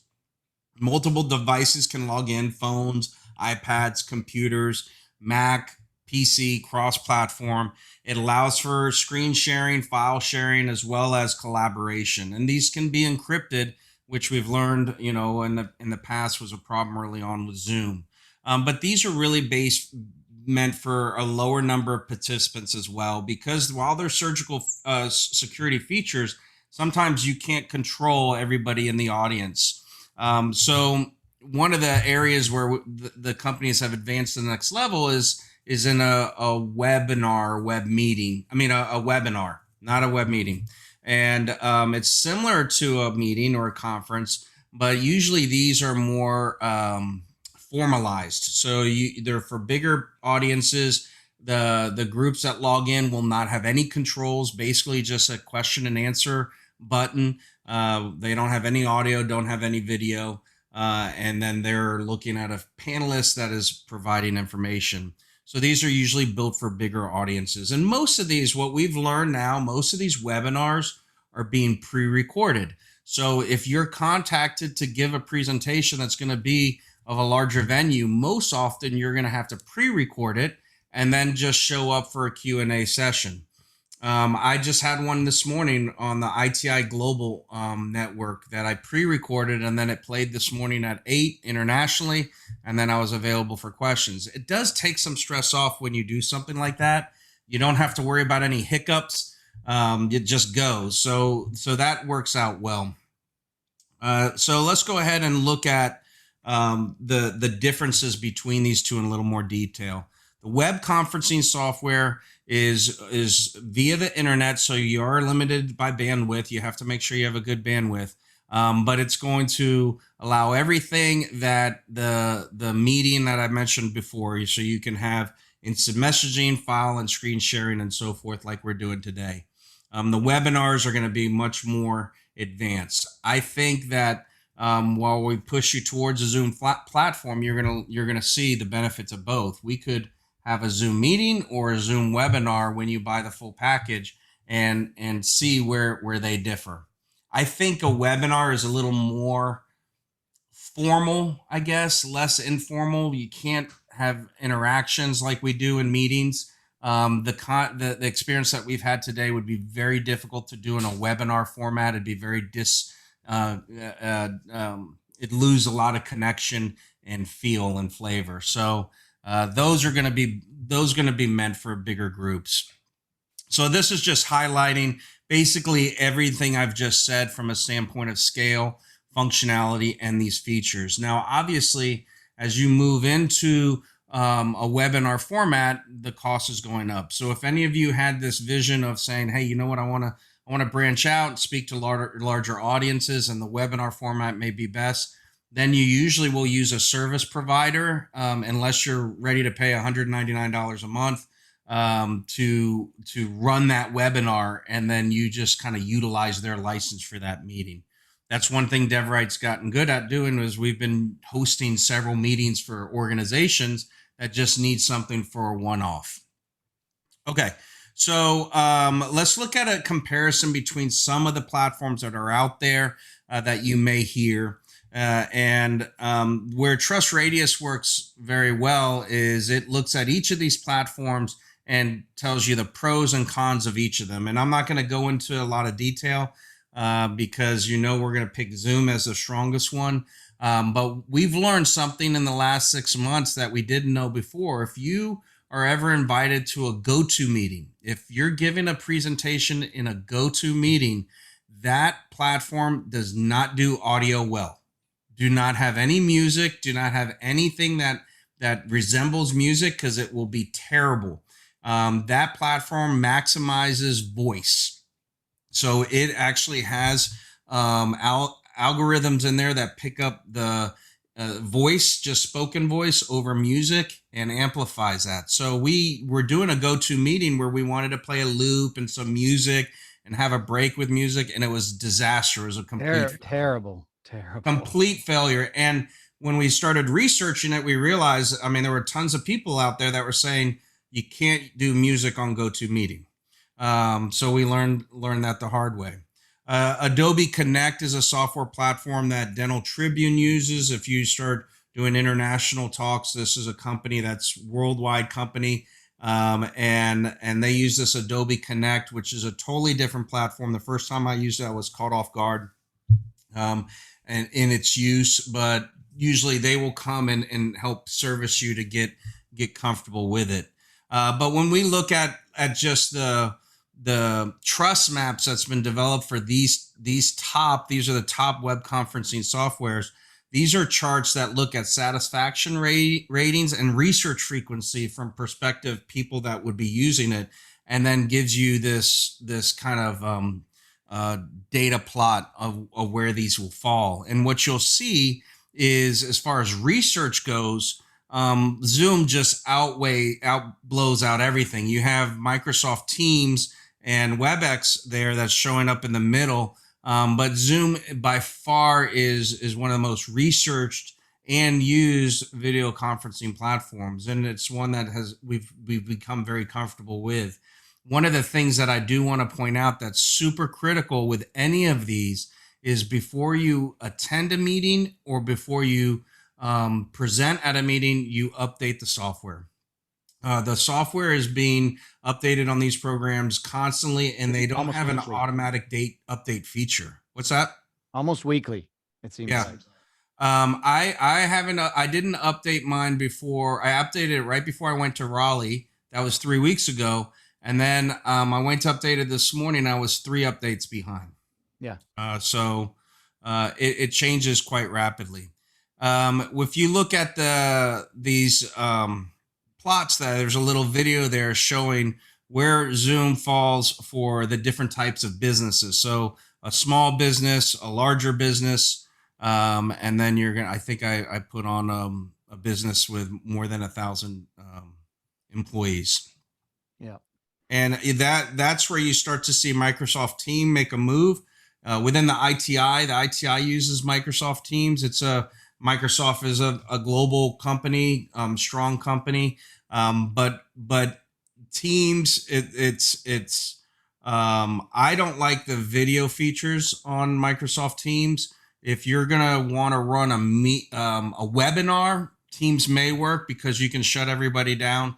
But to have a meeting like we're doing today, I would not have fun on it using Teams. There's very little control you have over that software from behind the scenes.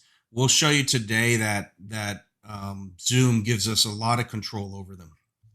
So all of these will come with free and paid subscriptions. So for example, if you choose today, hey, I'm going to set up a Zoom account. Most of you have, but you don't pay for it.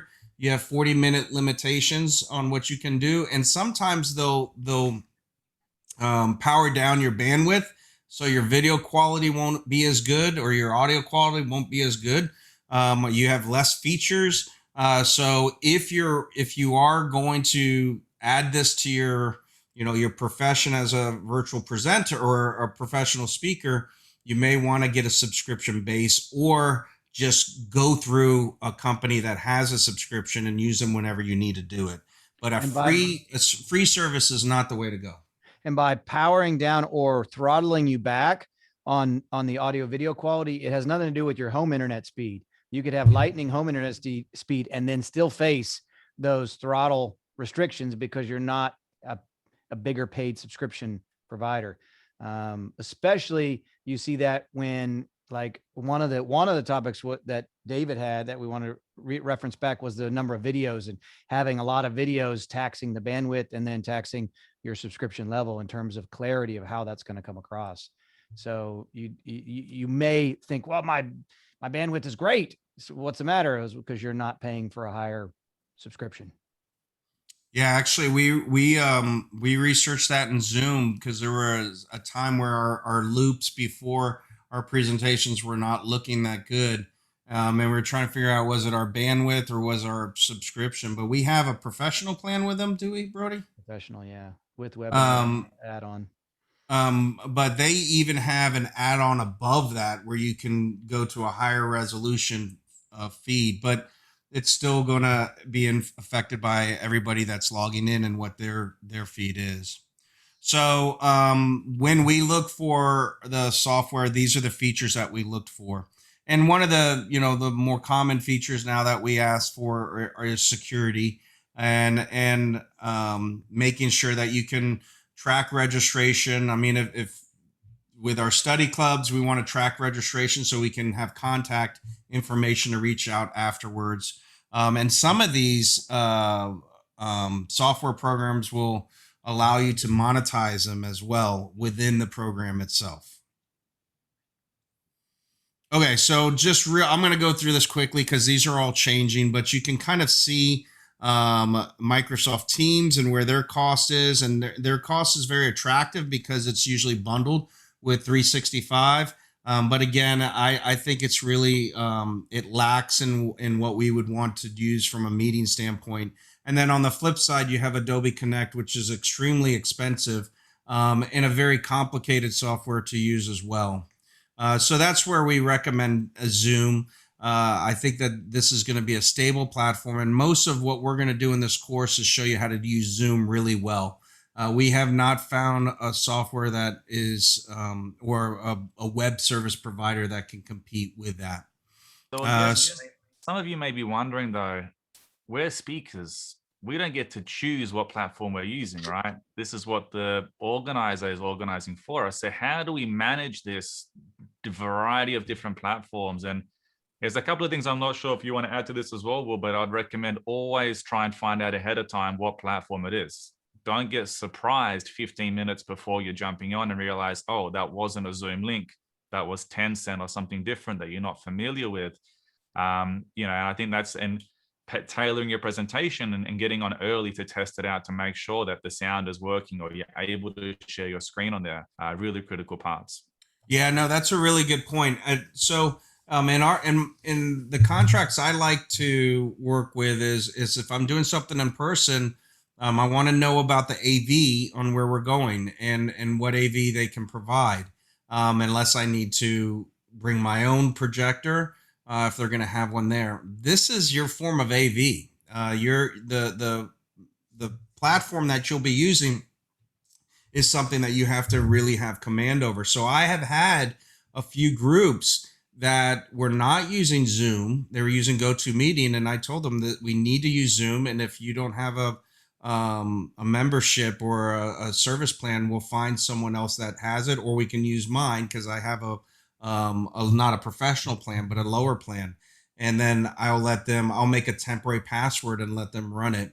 But it's a big part of your comfort zone.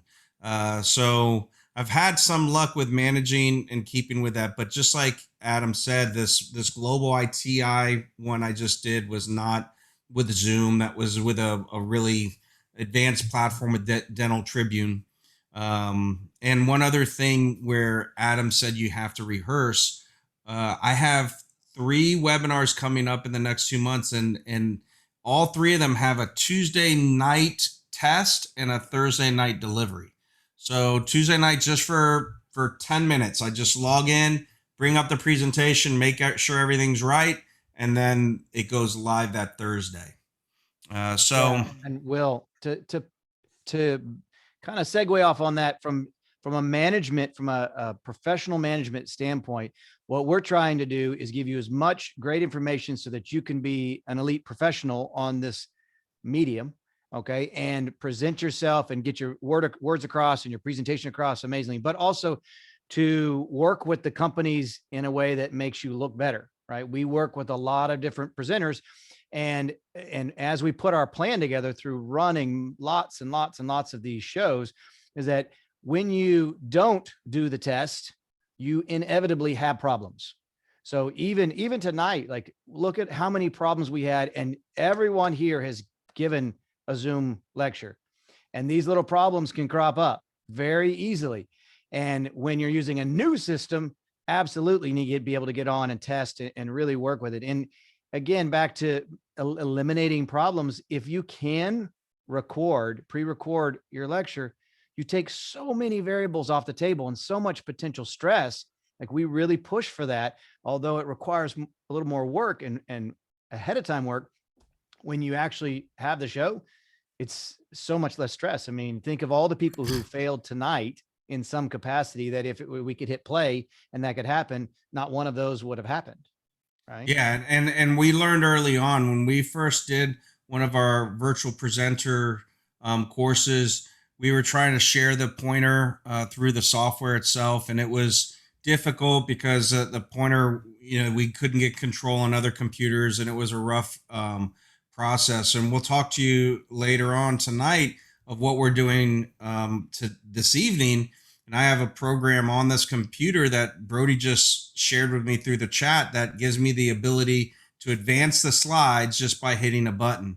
And very simple to use. So, because this presentation's on his computer. I'm just seeing it on the screen here. So, and it's not even on my computer. It's on the another DevRight computer that's running in our headquarters here. So it actually makes for a seamless and smooth presentation. With Zoom meetings, again, Zoom meetings are going to be more collaborative, more interactive. You'll get the ability to see everybody on the screen. You'll get the ability to share screens. You'll get the ability to poll. You can record the session. There's one thing you can't do. You can't you do Q&A. There's not a question and answer. So you have to run all your questions through the chat feature. You have the ability to schedule events. You have the ability to make people register. You have a lot of power within the meeting, but the setup is going to be a little bit different as far as when everybody's in there. Like, for example, I see all of you right now on the right side of the screen. With a webinar, you don't see anybody. Except the panelists, if they have their videos on or off. Webinars are going to be a better place for delivering education in a more formal setting, larger groups. You can have a panel. You can have a panel that stays on the screen, that you invite people up and they become panelists, and then you can send them back down. So it's a much more formal process, and definitely cannot be run by one individual. This requires a production team to make sure everything is running smoothly. And obviously tonight, if this was a different night where we were supporting you as a speaker, it wouldn't have gone like this. You know, you would have had someone behind the scenes helping you get that presentation up quickly, alerting you to it, if not through a chat, through a text message. You'd have your phone on vibrate close by just to alert you that something may be going off. So there are things that we work into play to make that happen and prevent that. And the webinars allow for simultaneous streaming to other platforms as well. And just looking at the Will, you're going to talk about the hidden fee here. No, you can do the hidden fee. So look, you get the pro license is only 15, bucks a month, and then you go, oh, business is 19, and I get a lot more. I can do 300 participants, blah blah blah. But you got to look at the small fee, small print there, where it says starting at 10 hosts. So in order to get to the business level, you have to buy 10 of those, 10 hosts. Now you can have 10 people lecturing at the same time, but you're not paying $19.99 a month. You're paying $199 a month. So just keep that in mind when you start going to look at some of these fees. They don't, it looks good, but you gotta, and even on the business one, you don't have, you see, well, it's lower down. You don't have webinar built on, webinars on top of that. So you can pay a monthly fee in order to have access to the webinar or access to different things that come at the business, but it doesn't come with it. So, and you can then increase from 300 to 500 to 1,000, but that's just on meetings. Then you can also increase on webinars from 100 to 500 to 1,000 to 10,000. So it can get quite expensive. I think, Adam, what was the high, like we maxed it out? Do you remember what it was a month? Hold on.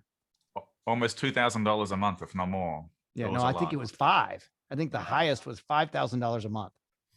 So again, where do you fit into this? This is more from an education standpoint and knowing, behind the scenes. If you're ever in charge of, if you're part of a committee planning a meeting and so forth, and you want to do a virtual meeting, you know that if you're wanting more than 500 people, you're going to be having to find a resource that has an enterprise license, or you'll have to pay for that. So for that meeting, so cost just gets involved in that process. Even more than 100.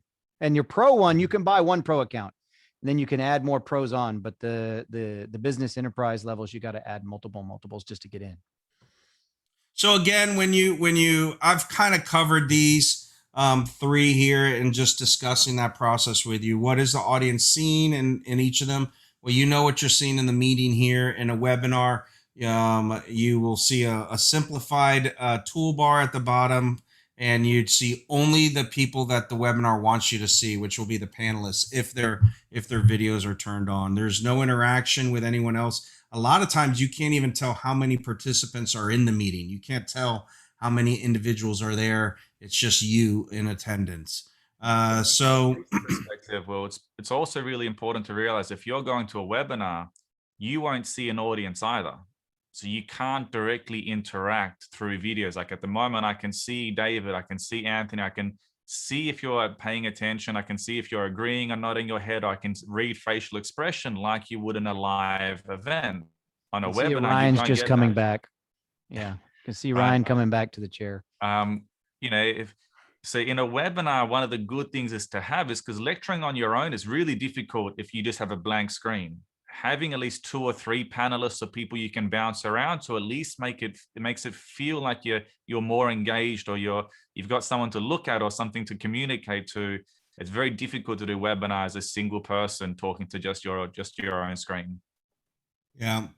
So I would say for the majority of our purposes, we're gonna be in meetings more than webinars. I think a good way to conceptualize it is only have a meeting with people you know. When you're going to do a lot more people or people you don't know, or you don't know how they're going to react, you can get like hijacked very easily in meetings if you're not careful. Whereas in webinars, you have complete control over who's seen, who's saying what, how your team can run the show. So think of webinars more as bigger meetings with big groups you don't know and where you want to have control. Even in webinars, when we're controlling them, we see people sneak in and just trolls try to take control of things, try to get access, or even in the chat room and things like that you have to watch for, because you may be just lecturing and then, it's easy to ignore the chat. And if you don't have someone with you watching it, that someone could be just blasting you in the chat in a group that you go to, like essentially going to a very hostile environment that you don't even know that's going on. And they're just blasting you and talking about you in the chat. Whereas it's easier to control that stuff in the webinars. Yeah, absolutely. So now that you're part of the DevRight family and tribe, just so you know, we do have the ability to host webinars. So if you had that one-off webinar you wanted to do, we can help you with that. Okay, so keys to success when it comes to platforms is have a team behind it, become familiar with the platform. So I have to be honest with you, I kind of explore things. So I push all the buttons and see what they do. I feel comfortable where they are. I still struggle sometimes with Zoom because they're always adding updates. But you know, just even if you go next to your microphone and your video in the lower left-hand corner and hit the arrow next to it and then explore the preferences, there's a lot of stuff going on there.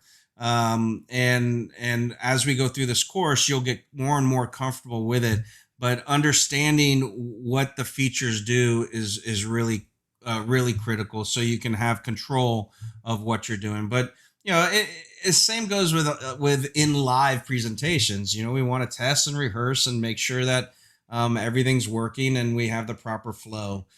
So you can't do it enough. We again, like I said today, we tested and rehearsed for an hour and still had some glitches. So we're always striving to achieve that perfection in a webinar or a meeting, just like we do in our dentistry that we do. So get in there early, work on it, and move forward.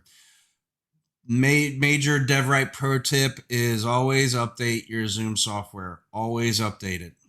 That's going to be important. So how do we adjust our presentations into a virtual platform? And we're just going to scratch the surface here, but there are a few things that we have to take into consideration, because technical things will be amplified in the virtual world.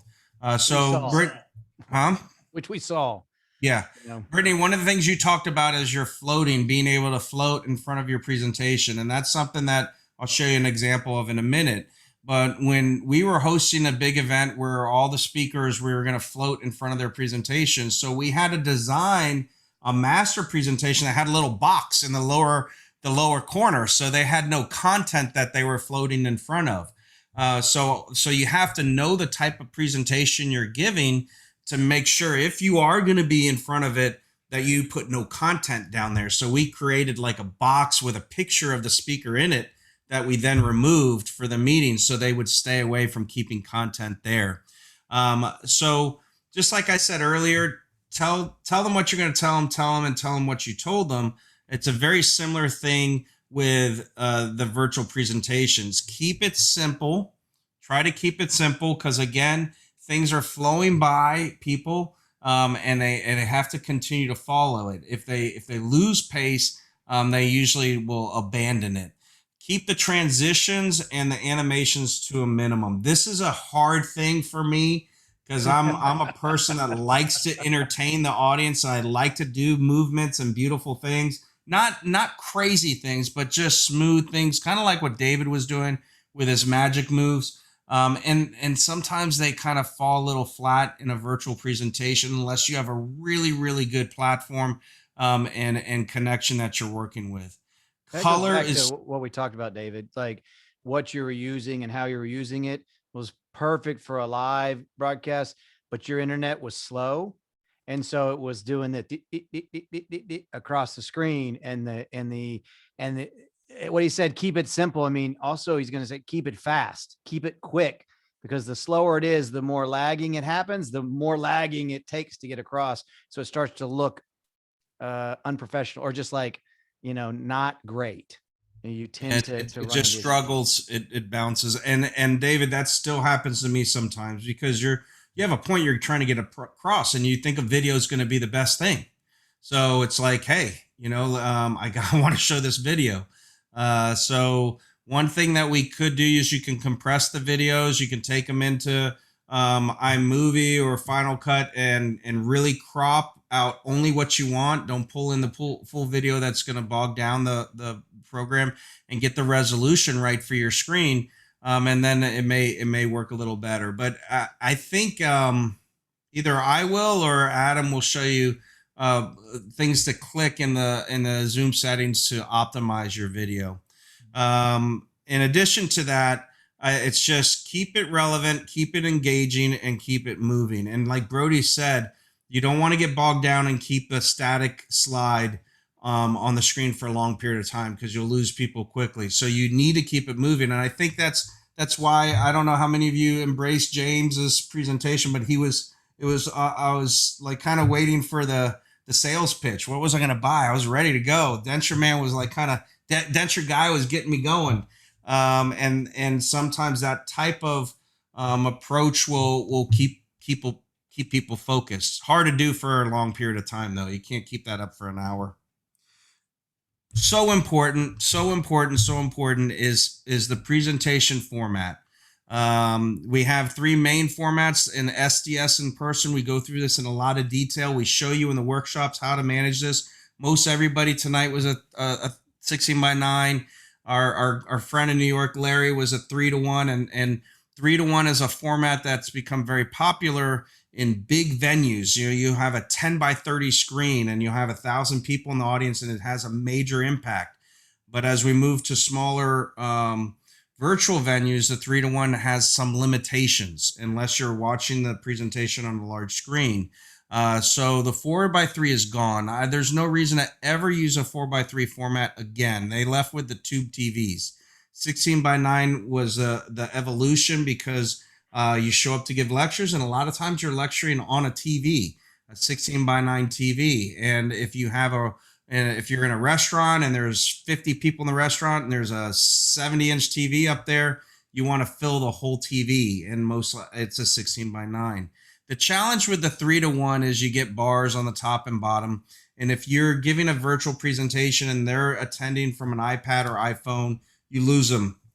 They can't follow the text.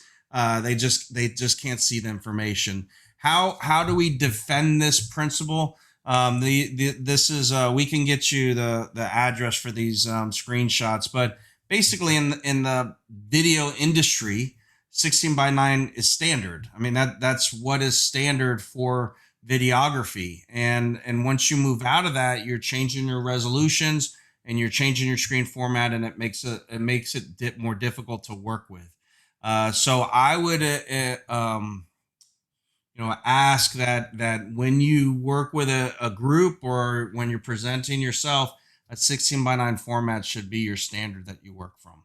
You're going to get a much better response. And then you do what we call use your slide real estate, meaning if you have a 16:9 slide, make sure that your font is the proper size to fill that slide up. You don't want small font and a lot of space on the slide. It defeats the purpose.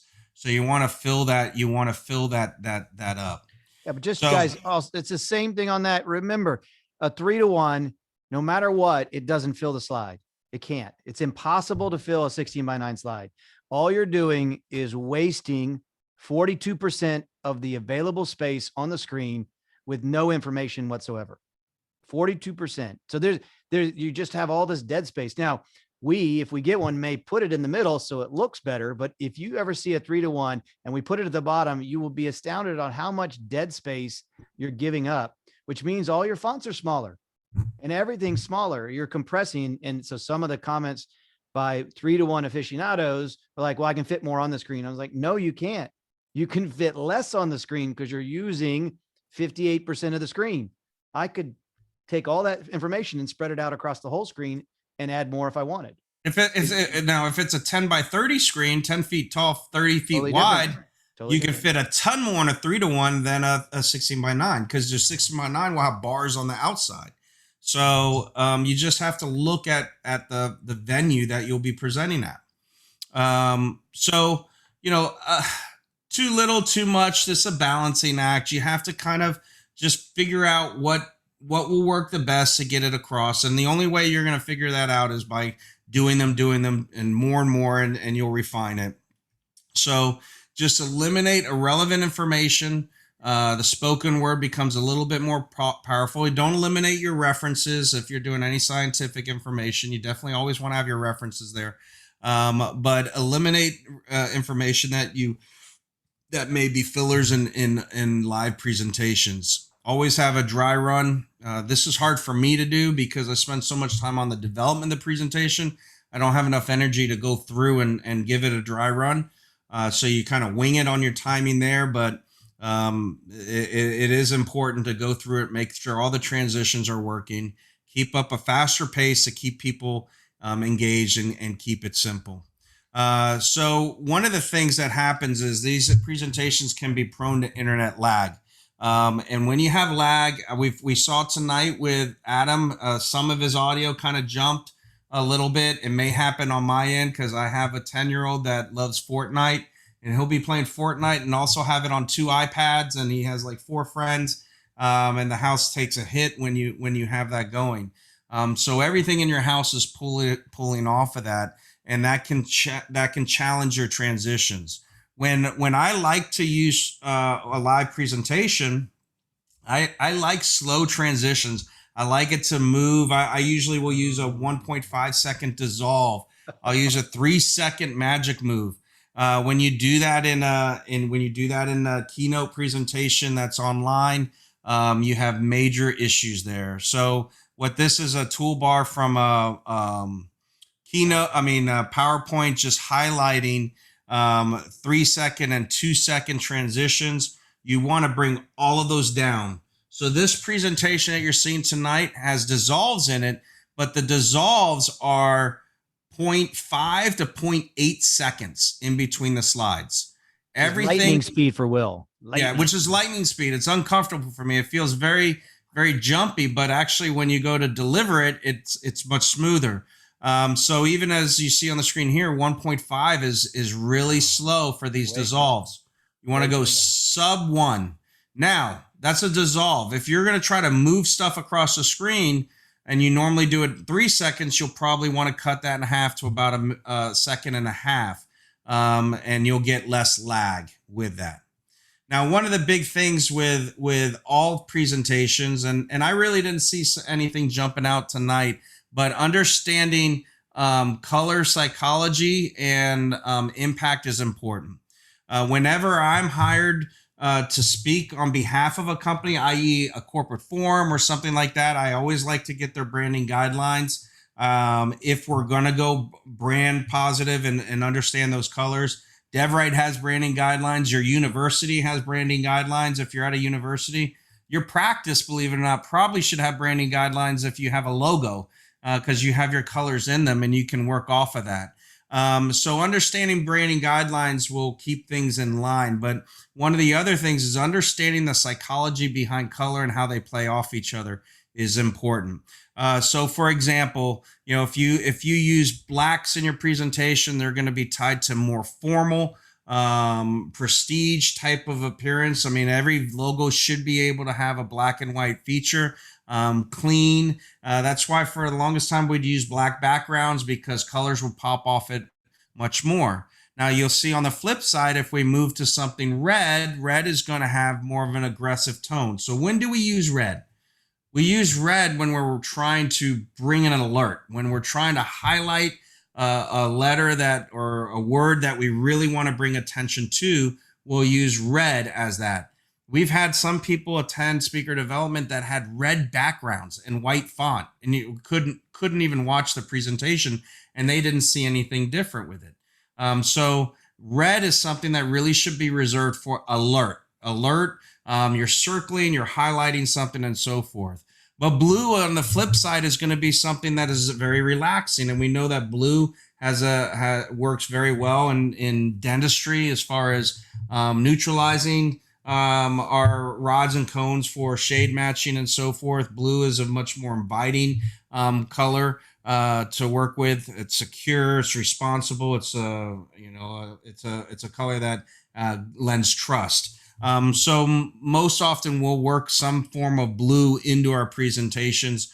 And that's in a variety of formats as far as chroma, right?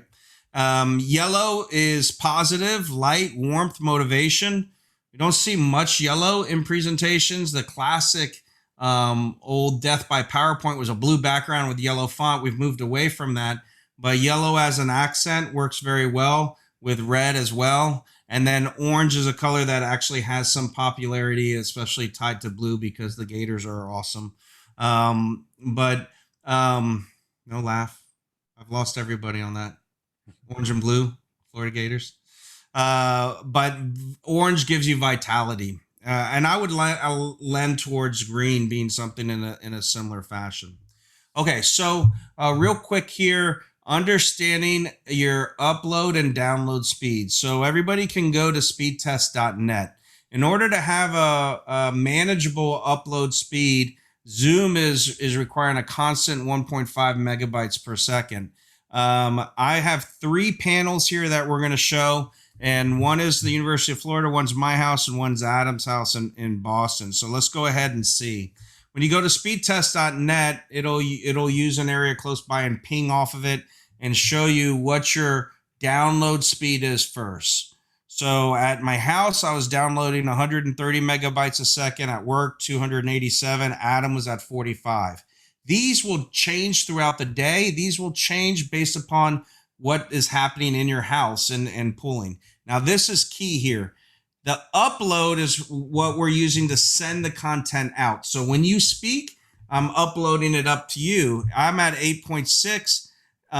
You can see Adam's internet was unstable at 5.2, and at the university has 289 megabytes upload speed. 337. 337. I uploaded a 1 gigabyte file to a Google Dropbox in less than a minute almost today. So the benefits of being in a business like that, and you can grab it. So our rule is, if you can at home, get the ability to plug into Ethernet. Try not to use your Wi-Fi network. If you can set up everything close to your modem and run an Ethernet cable, you're going to get a more consistent speed there. And then test it. And sometimes if you upgrade your internet at your home, you can get a better upload speed. But everybody's going to have a good download speed. You're looking for how fast you can upload. And I think if you're above, what would you say the threshold would be, Brody, for good upload? Good upload? Yeah. Yeah, you need to be hopefully in the 20s. Yeah, well, I don't know what I'm running today, but that test was 8.5. But if you're doing any video, if you're doing any of that, that's what I meant. If you're doing videos and stuff, if you're just doing a Zoom presentation and it's basic and stuff, yeah, 8 to 10 would be fine. You'd be able to make it. But if you're doing a big show and you have a lot of, like David had a lot of videos, and you need that to be, higher. We even have troubles when we were here at 45. Sometimes we would get lag on some of these really big bumpers and stuff that we were pushing out. So we moved up to 500 here just to eliminate that. I'd be curious for you all to test your speed tests and see where you're at in your houses. So what things you can do to minimize it, if you're not doing videos, you can always add QR codes. We can show you how to build a QR code. You can have your logo on the QR code using a website called QR Code Monkey. You can upload your own little icon and put it there. Bitly is another website we use to shorten our extensions. So for example, this is, you guys are welcome to go this QR code here. This is actually a whole series of webinars we gave for Dr. Jay Platt. And that's the password to get into it. And it kind of can show you what we do when we go to give virtual presentations for hosts. So everything that you're seeing tonight, I'll use on a normal format. And we made a whole series for him called Implant Extravaganza. And he said it did incredible things for his referral base. In addition to that, we'll send people, and that, that's another nice thing is that you can you can capture your Zoom presentation, right? And you can then upload it somewhere. I use Vimeo for people to then come back and reference, and you can put password protected as well. So when everybody went to share their screen, a window like this should have opened up, and it gave you different things to share. And you usually would select your desktop. In the lower left-hand corner, you have share sound. If you have any sound on your computer and you want to share, you would want to select that, because if you don't select it and you have audio in your presentation, they will not hear it. And optimize the screen for sharing video. Brody, do you want to comment on that? Sure. Yeah, I would. So a lot of people will put that and say, oh, you have to do that. And what we found is that that is only beneficial when you're running a full screen movie on the presentation, in the presentation. And most of the time when you optimize it for video, it will slow down your transitions. It will make them more jumpy, because it's assuming it's a video. And Adam can even share some of the technical behind that, but we only ever select that when we have a movie, like a bumper that we're doing at the beginning, and we see any issues happening, then we'll toggle back and forth with optimizing video clip. But for normal presentations, you don't want to optimize for video clips. Adam? Yeah, we have some videos later on in the next section that show the difference between what happens in terms of prioritizing resolution over frame rate. That when you optimize for video, it's trying to keep the frame rate up to make it smoother, but it drops the resolution, versus if you have not optimized for video, it tries to keep the resolution higher to make it look sharper, but it could look more jumpy. We'll have some videos later on to show that. Okay. So picture in picture, and this is something, Brittany, you were asking about. This is work done on a green screen background. And once you have a green screen background, you can pull that video feed and do many things with it. Now, within Zoom, you can put pictures behind yourself, right? You can then tell the Zoom that you have a green screen, and then they have the ability to mimic a green screen, but it's not really good quality. If you want to have a background, you want to have a green screen behind you. What we've done here is we've done this outside of Zoom. We captured that video feed of Brody in front of a green screen. We can remove that green screen and put him anywhere on the screen we want at any size. So this is usually something done outside of the Zoom software. So you have to record your presentation, you have to record your video, and then merge them together outside. But it definitely can be done, just a little bit more work. So if you wanted to do this in a live format, there's probably added software that you would have to do that I'm not aware of, because bringing in that video into Zoom as an external source, which you could do with your ATM, does have some limitations, which we can talk about later on in the course. But this is give you an example of capturing Brody here in front of the green screen and what we've done. So you can get a professional look. You can increase engagement, just like you said. The audience may relate to you a little bit better, follow your visual cues as well as the presentation together, instead of looking off to the side. Now, if I'm not looking in the camera, which the majority of my talk, I try to look right in the camera, like I'm looking right through your soul, and I'm looking at my screen through periphery. And this is at home. At work, we ended up buying a teleprompter, and I'll show you pictures of that later. The teleprompter has the camera behind a double-sided mirror, so I'm looking straight into the camera and my presentation at the same time. Teleprompters aren't that expensive either. If you have an iPad, you can get an iPad teleprompter and be able to do that. So if you're recording a lot of sessions, a teleprompter may be the way to go. And you're not using it as a teleprompter to read from, you're using it to see your presentation and just speak through it. Okay, so the body language is a big advantage to that. So I'd like to pass it on now. Is this Adam? Or yeah, I can hear Brody. Well, in the first segment, we went through all of the different types of platforms that we have available, and we mentioned that our preference is Zoom, right? And it's not possible to learn all of the different platforms, but being the most popular, I think having a really good control over the Zoom webinar system is really critical. And you'll find that the majority of the kind of principles behind it do apply to a lot of the other things. So if you know what to look for, you'll find the different buttons or settings to be able to replicate this. Of course, the first one is understanding what is the difference between a host, co-host, panelist, and participant, and which people can actually share their screen and who gives permission. And it's not uncommon that with smaller meetings, you may be the presenter and the host and have to run the meeting yourself. Although that's not really ideal, often you'd prefer for someone else who's hosting the meeting to take care of those controls, to manage things like, you know, muting people that forget to turn their microphone off, or making sure that your presentation is being shared appropriately and keeping track of that. But definitely being aware of things like that, and at least having co-host for yourself is important. You know, one of the classic examples of that is knowing that if you're the host, if the host exits the meeting shuts down. And that's happened to us more than once, where, you know, you're in the middle of a presentation, the host decides, I need to run, I gotta go, and they click leave, not realizing that it shuts everything down and everyone gets kicked off the meeting. So make sure that you understand what the different roles are, but also that whoever is the host realizes what responsibility they have. They can't just set it up and disappear and leave you there hanging if things are not going well.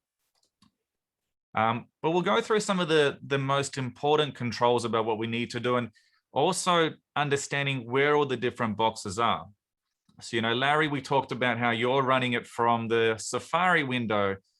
You know, when you're using the application, you have a little bit more control because you have these different kind of modules within the Zoom part where you can access specific features. Like we have a separate chat box, a separate participant list where you can mute and unmute people and turn their videos off.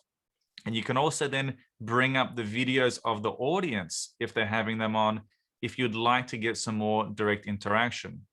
So it is good to understand how those parts go. But by far, the most important part as a presenter, and this is where we had 2 or 3 people that already had some issues with this, is knowing how to share your screen really well, knowing how to bring it back up and troubleshoot if there's problems, but also being able to share it that makes it give a very professional look. And I'll give some examples about, you know, how do you share your screen and how do you want it to set up, right? This here is an example of what my screen currently looks like at the moment, but instead of a white screen, I just made it this. You can see the windows. There's the presentation behind there. Ideally, if you're running a Zoom meeting, you would like to see your presentation, but you want to bring up the different controls to the front where you have the ability to pause your screen share, look at the participant list, and see the videos on top as well. It's really difficult to lecture to just your own presentation. And it's very difficult to troubleshoot if you don't recognize where those controls are or where all the different buttons are. Like, for example, you see I'm clicking on the 3 dots that has more. There's a lot of different features on there to toggle and turn the videos of the audience on or off, right? But it does make it a lot easier to see what's going on. And it can be a little bit tricky to see that when it's over the top of your presentation, right? Working with 2 screens can definitely help that because you can move the presentation onto another screen and keep all of the Zoom controls there.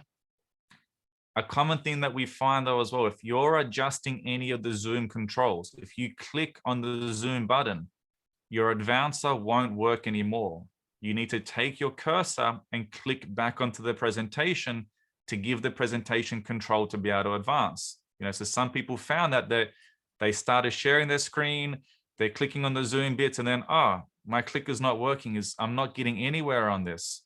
So understanding all of those parts, how the Zoom window interacts with your presentation is also important to make it look polished and professional. Okay? But that setup, I think, is a key part.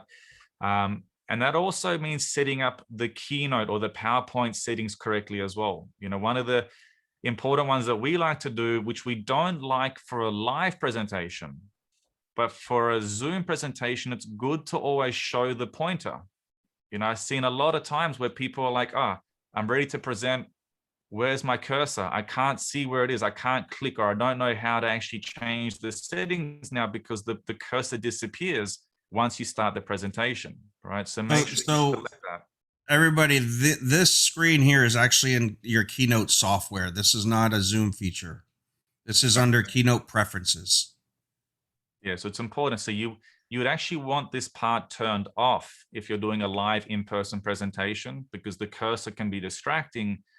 For a webinar, it's good to have that cursor there if you need it, so you can click on things or make adjustments and actually control the Zoom part as well. But as we said, this is something we'll go into more detail. Okay, I was gonna say, like, if it's missing and you haven't done that, how do you get it? How can you see it back? Really good question. If the cursor is missing and you don't have that selected, you have to exit the presentation, see the cursor, and I've seen people do that, go back and forth between turning the presentation on, exiting, changing a setting, going back in, and then that cutting in and out is quite disruptive. Oh, and let me give you one other pro tip. If you take the cursor, usually your Zoom controls right at the top, and if you take the mouse and push it all the way to the top, okay, so you know the mouse to the top, and then if you take the mouse and slide it to the left, when it gets over the Zoom controls, it will highlight them without you actually seeing the cursor, and you can actually find the cursor by that way. But it's very difficult to do. But in an emergency, you can go to the top, slide across, you'll see them highlight, and then you can click on the one that you want to select, and a drop-down menu will open up. So, yeah. But dual monitors, I think, as a speaker, is a key part of being able to see all the controls, see the presentation really well, but have a clear screen that you're sharing where you're not having anything on top of that, right? It makes it much easier to work with and knowing exactly what the audience is actually seeing through there. Right? And there's also a certain feature in Zoom, which we'll go through in the next presentations. Even though you're doing dual screen, you turn the dual screen feature off in the Zoom. So it limits the Zoom window to just one screen, and the other screen remains just to be your presentation, right?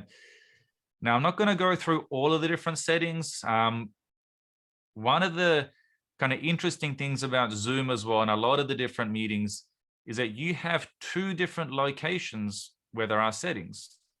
Within the app itself, you have this general settings through here, but you notice at the bottom, there is a button that says more settings. Now, when you click on that part and you go to the more settings part, it actually takes you to the Zoom website. So when you log in, and those settings in the website are linked to your account or the account of the host who's running that meeting.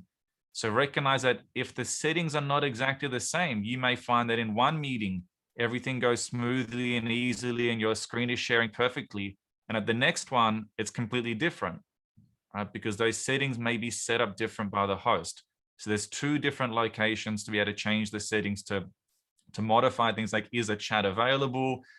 Can the participants share their screen? Can they turn their video on and off, or can they actually unmute themselves? All of those parts are set up and can be adjusted by the host and also by yourself as a speaker.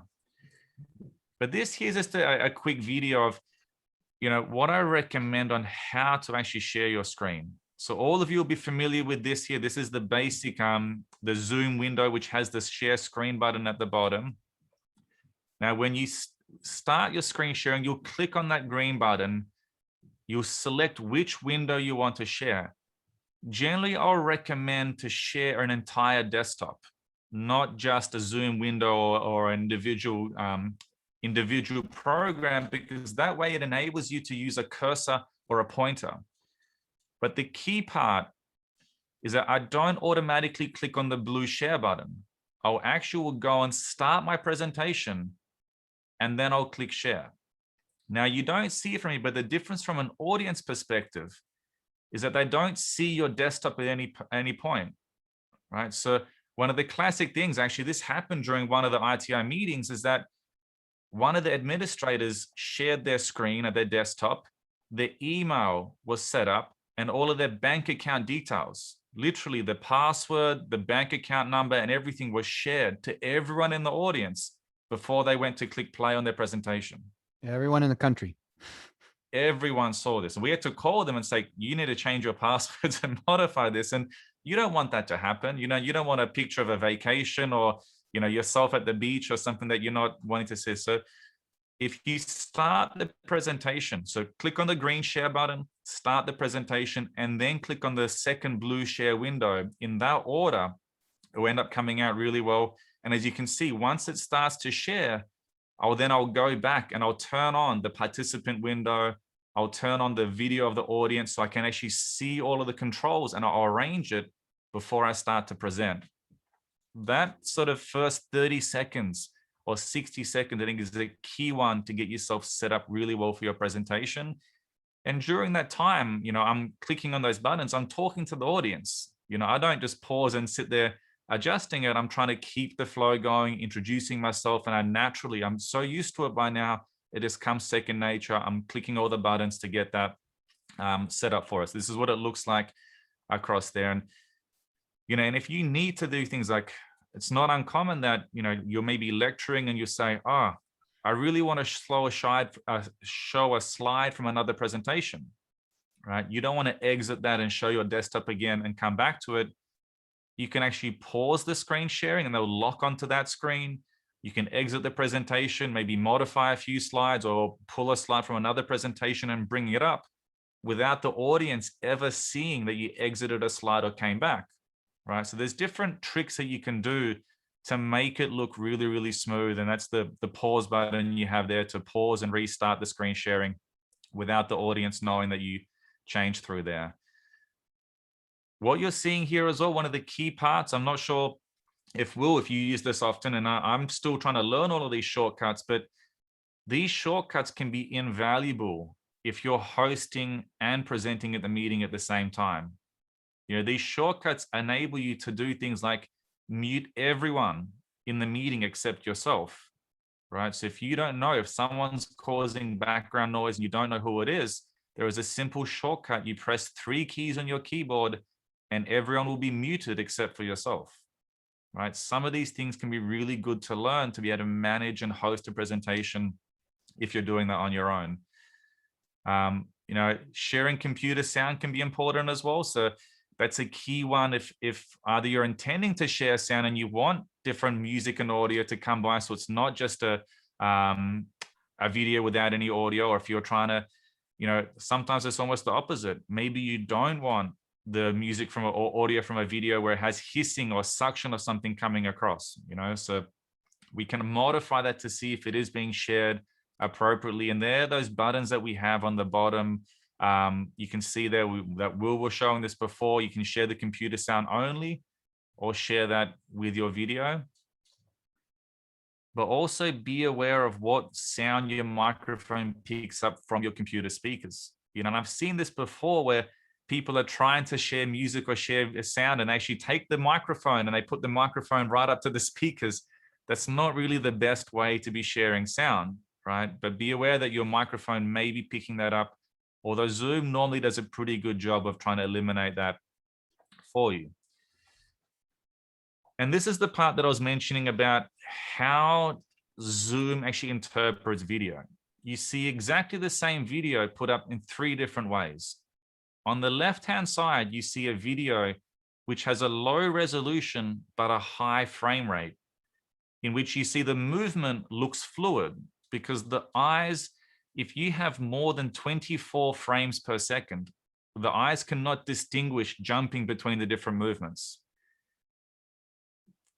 By dropping the resolution, it reduces the bandwidth requirements and makes a smooth video, but the quality can look really, really bad. On the other side, if you look on the very right-hand side of the screen, you see a high resolution image, but the movement is completely jerky and jumpy because the frame rate is being reduced, again, to lower the bandwidth, right? So if you click optimize for video, it's going to go to the low resolution, high frame rate video. If you don't click optimize bandwidth and your internet connection is slow, it's going to go to the right-hand side of the screen, where instead of seeing a magic move slowly moving across or a video moving smoothly, it's going to jump because it's going to drop different frames. It will drop part of the actual sequence to keep the resolution high. Ideally, if you have a good internet connection, it should be the middle one, right? You should have high resolution and a high frame rate together, right? In that case, if you have a high resolution and a high frame rate, whether you select the button optimize or not, we found that actually with the best internet, it was almost better not to select that because it typically automatically starts to lower the resolution if you click optimize for video, unless you have a full screen of video through there. All right. So I think the next step, Brody, you're going to look at the different advanced techniques in Zoom as well, what we can do to really take it to the next level. Yeah. And so what I'm going to do is just share just a brief overview, and then this information comes back into play in SDS3. But I want to show you where to go to look for some of this information. So when you're sizing up your audience and deciding, and maybe you're doing a webinar or something of a bigger, let's say, type of venue or more people, there's a lot of options inside of your Zoom account that you should explore. And we'll go over these in SDS VP Bootcamp 3 in more detail. But between now and then, you can go in and you can just kind of play around and look at this. Or if you need access, Aaron could probably get you access into looking at what this looks like. Okay, so we have videos created that we'll share with you, and they talk about how to improve your, let's say, the collection of information of people who are coming in to the audience. And one of those ways is by asking questions. And you can have questions that come up during registration that allow you to cull information during webinars. Maybe it's just information about their demographics or where they're from or what have you. But then you can also ask custom questions. So we'll show you more about how to do that, because that allows you to gather information about the participants coming in and maybe change the way you present. Okay, so registration questions are a key thing that we'll talk about. The ability to gauge the audience. We talk about in the SDS 1, 2, 3, and 4 is how do we gather information about the audience ahead of time to customize our presentations and deliver the information that is going to be most impactful. And then again, the settings. So if you just have a general Zoom account, you could go in and look at these settings. It's just really good to know and to kind of bring to the table questions for us, because there's so many settings here that are important in terms of controlling who can do what, who can share, who can't share, who can turn their video on, who can't. One of the key parts of this, and we're going to skip forward just a little bit, is what the host can do and what other people can't do, right? Because you need to have multiple people who are host or co-host in order to continue the flow of the presentation. So a little bit more about this in SDS3, but in the meantime, our challenge or our, let's say, charge to you is to go in and just look at these settings, come up with questions. You say, hey, what does this do? Hey, what does this do? Because you may know most of it, but we don't have time right now to go over every single little item. Most of it's self-explanatory, but if you have questions, you bring them then. Okay. And then the last thing is the security settings, is knowing how to secure your Zoom account. A lot at the beginning, there were security issues, but once they've corrected those, a lot of the security issues had to do with not having your settings set up properly. One thing here, just showing about breakout rooms, that's a really nice feature if you want to do some interactive work with a smaller group where you break up, you talk about maybe different topics, and then you come back together. So keep that in mind as you go forward in ways that you could utilize that. Yeah, speaking of security, I mean, it was interesting to hear from Larry how he said that he's never used a password for Zoom, before. It's actually a standard for all of our meetings. Every single one has to have a password. The accounts will not allow us to not do it with a password because of that security part as well. Yeah.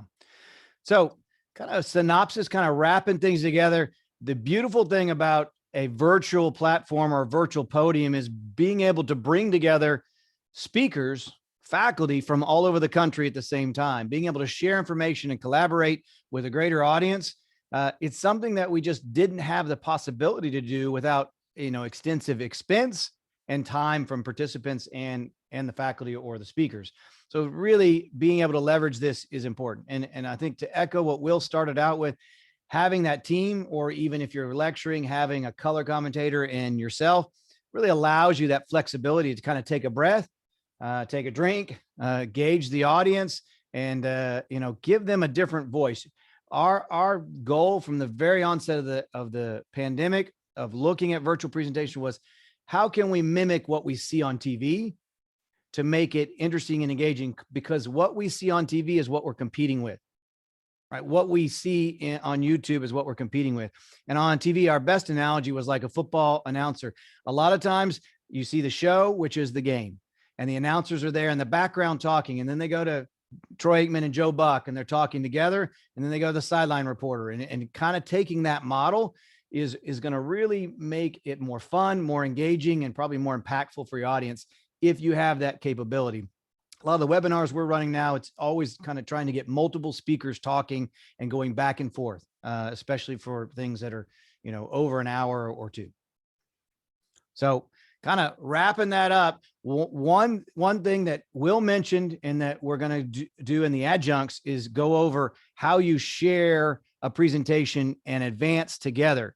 Okay, the best way you can do this, number one, is to have the presentation on one computer and continually show that presentation throughout. You see how we never broke out of the presentation mode. If I needed to go to Will or I needed to go to Adam, I would have to then pull it down. They would have to share their screen, pull up the presentation, and then start again, rather than having it at a centralized location. So for more fluid, integrated presentations, more impactful, we feel like a single presentation on one computer is the way to go, but having a backup in case anything happens at your headquarters where you're showing the show, the other presenters need that presentation as well. A little bit on gallery view, active speaker view. We have someone manage that helps us highlight the speakers when we're doing shows. And that just because some people change their view and they get lost on who's actually speaking. And then the spotlight video, and Aaron and Patrick are working on the spotlight video, which they just spotlighted me. So in case you need to pull that speaker up to the forefront and say, this is who's talking, it's a nice way to be able to do that, and then hand it off to Adam or whomever. Lastly, kind of wrapping everything up, Will's going to touch on polling, Q&A, and interacting with your audience. And then we're going to have some Q&A time and kind of. Yeah, we just got just a couple of slides because we'll get into this more. But I do want to start with a poll. This something that's just been, questioning us at DevRight. We just had that retreat I talked about, and we had a long discussion on cryptocurrency. So any of you all in cryptocurrency? Anybody buy Bitcoin when it was at $4,000? So obviously, this is a topic that if you have teenagers, they may be bringing it up. A lot of people are talking about it. I have dental students coming in and asking me questions about investing in cryptocurrency, something that's kind of gotten our interest a little bit. And one of the things, and we have 100% no accepting cryptocurrency in their practice. But we have we have one person investing in cryptocurrency and we have 5 people interested. And that was kind of our question, because there's many believe that cryptocurrency is going to have a place in our economy in the future, and it can be on a larger scale. And just like we told you about DevRight developing ideas, we started thinking, is there an opportunity for us as dentists to learn more about it and share information with other dentists on it? And Brody and I know Patrick are going to start looking into accepting cryptocurrency in their practices and learn from it so we can pass those experiences on. But just we're curious and asking you all if where it's at. So it'll be interesting to see where we all go from here. So polling is something that I think can keep everybody engaged in the process of going through a course. I want to just show you real quickly how I set up that poll. I just made that poll before. So I went on the website, logged in to this meeting, scrolled all the way down to the bottom, and every meeting that you have set up, you could set up polling questions. And right at the bottom there, you can see poll, and then you can just add a polling question. Now, if you saw what you saw in mine was I had 2 questions under the same poll. If you have multiple questions to ask at the same time, you would just keep adding a question as you see at the bottom of the screen there. What I usually do in the courses that I give is I will just make new polls for each question. So I can only ask that one question. Like if I'm giving a lecture on implant retained restorations, I may say, how many of you use screw retained restorations versus cement? And that would be the only poll that I would have. And then I'd give my lecture, and then I may go into something else. Like Renata, you talked about prosthetic volume being your passion. I have so many polling questions on space requirements when we give lectures, because that's something we really want to hammer home, is understanding that. So these are things not only can you pull data from because they're recorded and the responses are recorded into Zoom, but it keeps people engaged. I'm sure you can overpoll people. I haven't been to a virtual presentation where I felt overpolled, but I've never had negative feedback to polling as well.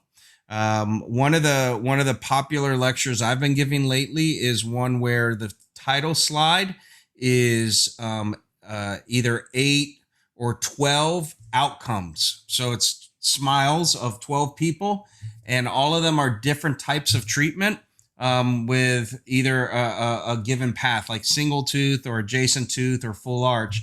And then everybody gets to dictate which direction the course goes. So I have them poll and choosing the patient that we're going to discuss. And then we go back to that slide and they poll and choose the next one.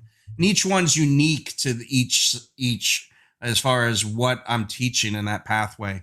But that keeps the group interactive and they kind of dictate the course. So anyways, the poll's there. And then once we were in the meeting, I just went to polling and launched it. And then you had that question. There's another way to poll as well. You can I'm sorry. We got a lot of delay here right now. So we use it to keep engagement, engage comprehension of the information we're giving. Poll Everywhere is an external platform that you can use. That's a software program that I've actually used in live lectures because everybody can be polled to their phones and they can answer the polling right there. And they're a lot of fun to do in a live setting. Poll Everywhere has also added a feature to allow you to do it a Zoom presentation.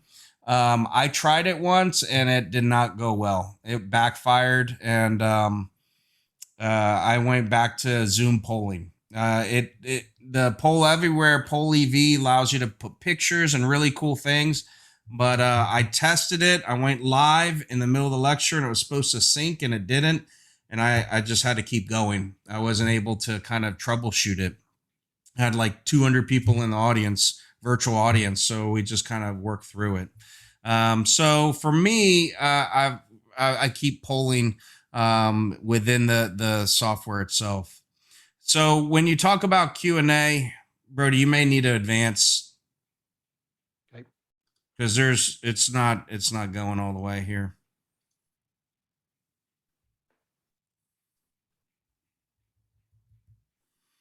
You got to keep going. Yeah. Can you see it there? Well, we passed Q&A. We're in interactivity now. So I was going to talk a little bit about Q&A, and question and answers is something that's refined to actual meetings. I mean, the webinars, in meetings like ourselves, we would hit chats. The hard thing, as you can see there, if you look at our chat, there's just a ton of information there, hard to pick out the questions. So this is where you have someone that will engage and filter the questions and then provide them to you. So if I'm ever speaking for a group, I will always have the host or the session host of that meeting filter the questions for me. I'll give them the ability to interrupt me while I'm speaking to answer a question, or they just have to filter them for the end of the lecture and give them to me to answer the questions.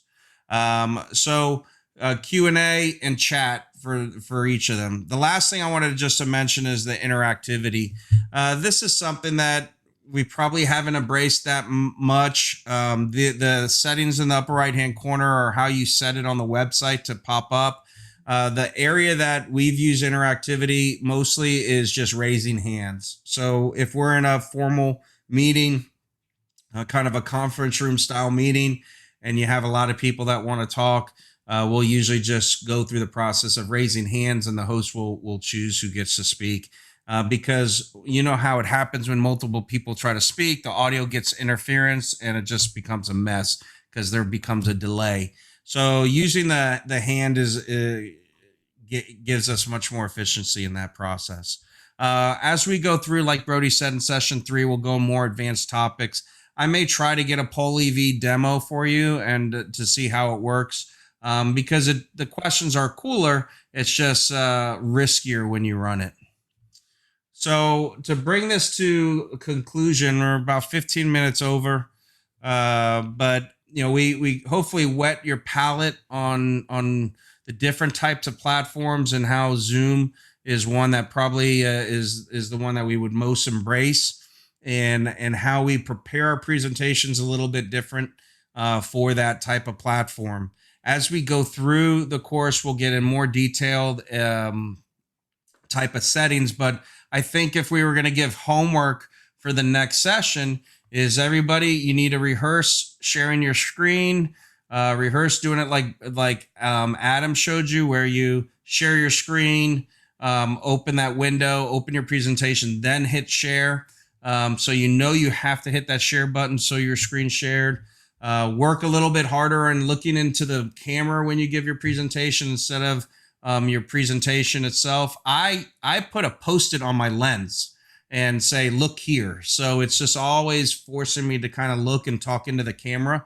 And that makes it a little bit easier. But those are the things we should try to work on by the next session.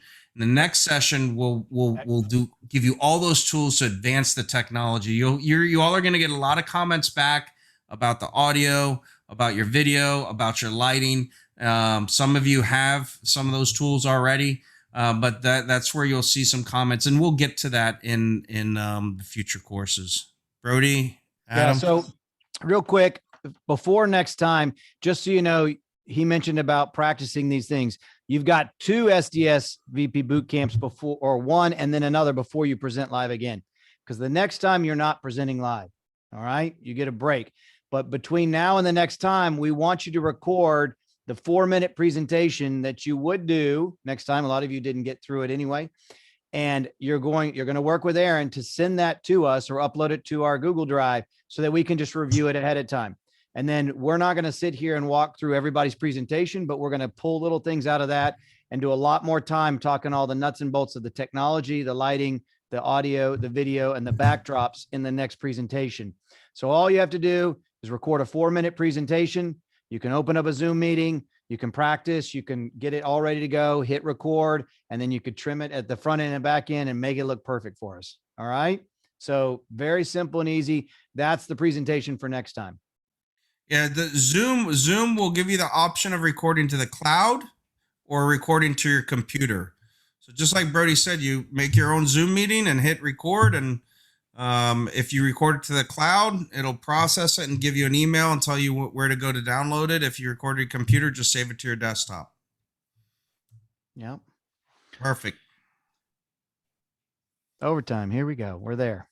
We made it. Hey, do you all have any questions at all? Or are you cached?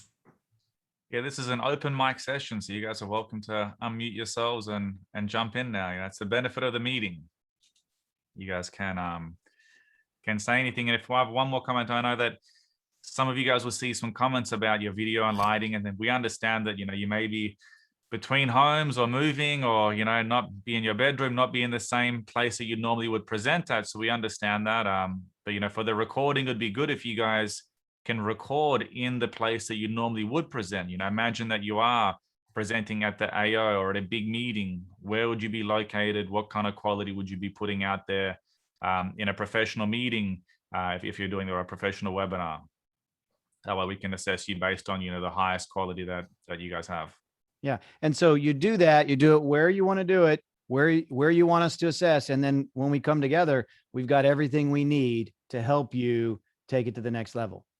So we will do the homework once you send that over to us. Good. Nothing, James. That's it. Oh, we did have one thing, right?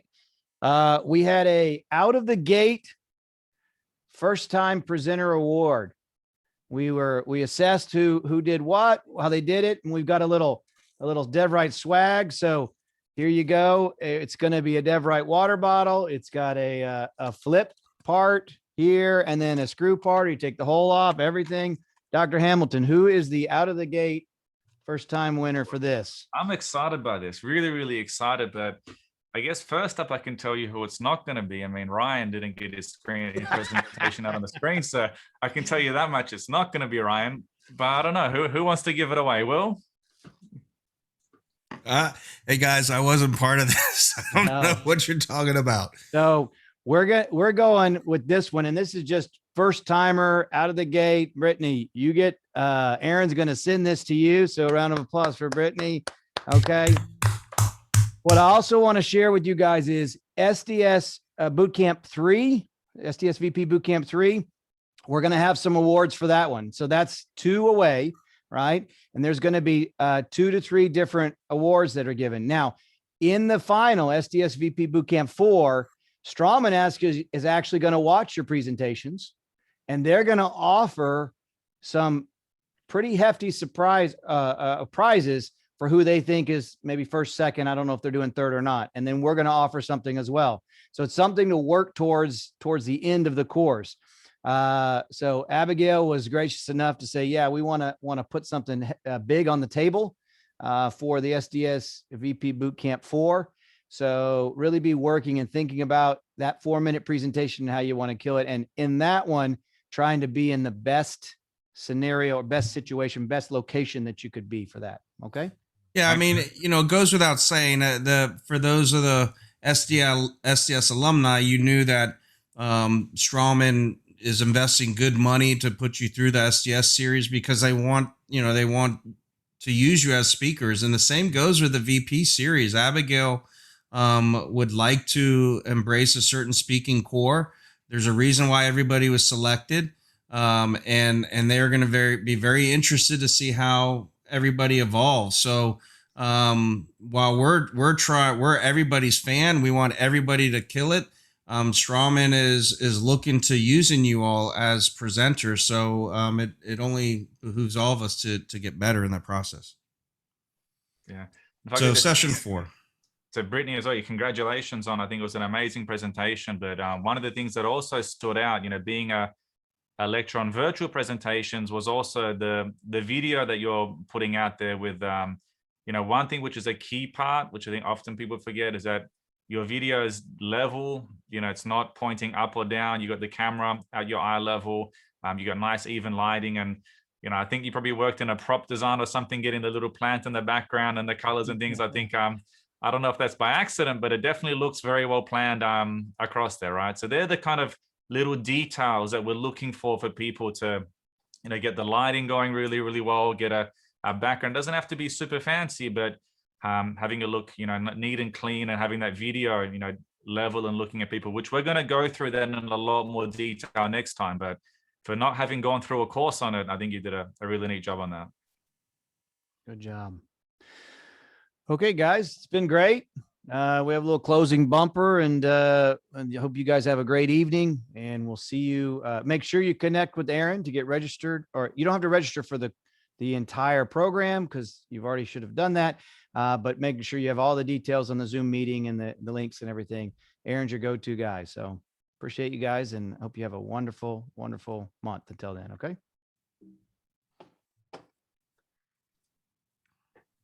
Good stuff.